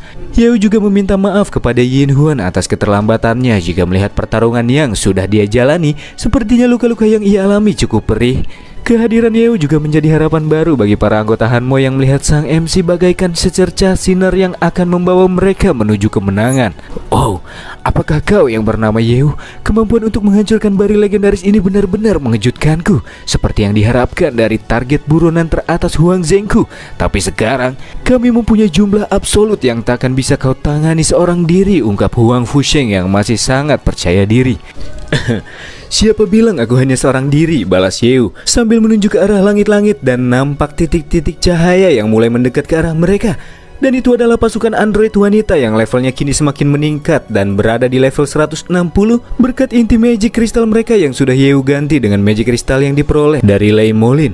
Mereka juga tanpa basa-basi melepaskan misil-misil ke arah pasukan Huang Zheng, di mana serangan tersebut langsung meluluh lantahkan sebagian dari pasukan Huang Zheng, dan ini akan menjadi operasi pemusnahan Huang Zheng yang diikuti dengan kemunculan pasukan tempur Hanmo dari luar barir yang menembus barir tersebut dan ikut join ke dalam pertempuran. Huang Fusheng yang menyaksikan kejadian tersebut pun sangat terkejut sebab situasi yang terjadi langsung berbalik setelah kemunculan sang MC. Oh iya, mau ngomong, alasan kenapa Yeu dan orang-orang Hanmo bisa menembus barir itu karena Kapten Wang yang sudah mengatur energi barir selemah mungkin dan gak langsung dilenyapin supaya Yeu bisa menjalankan serangan mendadak. Lanjut, dalam situasi yang sudah berbalik ini, Ailong menyarankan kepada Fusheng untuk segera mundur dan membawa pasukannya. Tapi Pak Tua ini tetap bersikeras untuk tetap melawan dan bermaksud untuk menyuruh Hu Fei melawan bala bantuan Hanmo, sedangkan Ailong disuruh untuk membunuh Presiden Mojun. Tidak, itu tidak bisa dilakukan karena Hu Fei sudah kabur dengan anggota timnya. Apa? Ya, di sini Hu Fei memilih untuk mengkhianati Huang Zheng karena Huang Zheng sudah dipastikan akan kalah dalam pertempuran ini. Apalagi setelah ia tahu bahwa terdapat Yeu yang diromorkan bahwa orang ini lebih berbahaya daripada Jiwang Chuan. Jadi pilihan terbaik adalah kabur. Sementara itu Huang Fusheng terlihat sangat emosi dengan kelakuan Hu Fei, dan kemudian ia pun menyuruh Ailong untuk menghubungi Ling Yuan dan memintanya untuk membawa bala bantuan dan juga orang-orang Huang Fude. Meskipun adiknya telah tewas, tapi pasti dia masih memiliki sejumlah besar angkatan bersenjata di bawah komandonya dan suruh orang-orang itu untuk membantu. Dan kemudian Yeu yang tiba-tiba datang langsung menyela perkataan Fusheng. Bala bantuan? Tidak akan ada bala bantuanmu yang datang.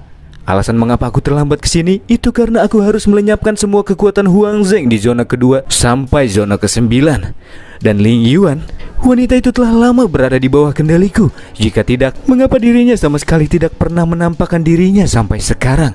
Terus Huang Fude, aku juga yang mengirim seseorang untuk membunuhnya. Selain itu, aku jugalah yang sudah menyebarkan kejelekanmu di internet yang membuat harga sahammu anjlok dan menghancurkan persenjataan Huang Zhengmu di berbagai zona. Gimana? Horor kan? Selesai mengetahui jika itu semua dilakukan oleh Yeu, Fusheng pun langsung naik pitam. Ia pun langsung bergegas dengan pedangnya menuju ke arah Yeu saking kesalnya. Provokasi yang Yeu lakukan benar-benar membuat Pak Tua ini kehilangan kendali. Tapi pedang Fusheng langsung dipatahkan dalam sekejap oleh tangan demonik dengan begitu gampangnya dan lanjut meninjunya. Tinjuan tersebut juga menghempaskan Fusheng sehingga ia batuk-batuk berdarah. Dan di saat Pak Tua itu sudah sekarat, Yeu tidak membunuhnya dan akan menyerahkan sisanya kepada orang-orang Hanmo. Dan di saat Yeu berjalan memunggunginya, Huang Fusheng mengambil kesempatan itu untuk menyerang Yeu dari bokong. Dan Yeu malah sedikit menghela nafas, seakan-akan ia sudah paham betul dengan serangan bokong seperti ini. Dan serepet, eksekusi pun dilakukan, tapi bukan oleh Yeu, melainkan Yin Huan yang tiba-tiba sudah berada di sana. Di ambang kematiannya, Ailong, kenapa tidak melindungiku? Maaf ketua, situasinya sudah berbeda, dan dengan kematianmu hubungan kerja kita sudah berakhir, dan aku tidak perlu mengambil tindakan apapun. Sedangkan Yin Huan yang baru saja mengserepet Huang Fusheng langsung mengselebeu Yeu. Ya, inilah wanita, mereka juga merusak kaum pria. Sementara itu di sisi lain, dengan kematian Huang Fusheng, maka Mojun mendeklarasikan kemenangan atas grup Hanmo dan menyuruh semua prajurit untuk berhenti berperang. Nyawa para pasukan Huang Zheng yang tersisa juga akan diampuni, dan jika bersedia mereka juga bisa bergabung dengan grup Hanmo. Jika tidak mau, ya tidak apa-apa. Dan kemudian semua anggota Huang Zheng pun melepaskan senjatanya, yang menandakan apabila mereka sudah tidak ingin melanjutkan peperangan. Dan setelahnya Mojun dan Moki secara pribadi mendatangi Yeu untuk mengucapkan terima kasih kepadanya yang sudah menyelamatkan seluruh grup Hanmo. Moki juga meminta maaf atas perbuatan-perbuatan kasar yang sudah ia lakukan sebelumnya. Tidak perlu berlebihan. Aku juga kan orang Hanmo, jadi sudah sewajarnya aku membantu grup. Tetapi hadiahnya jangan lupa, oke?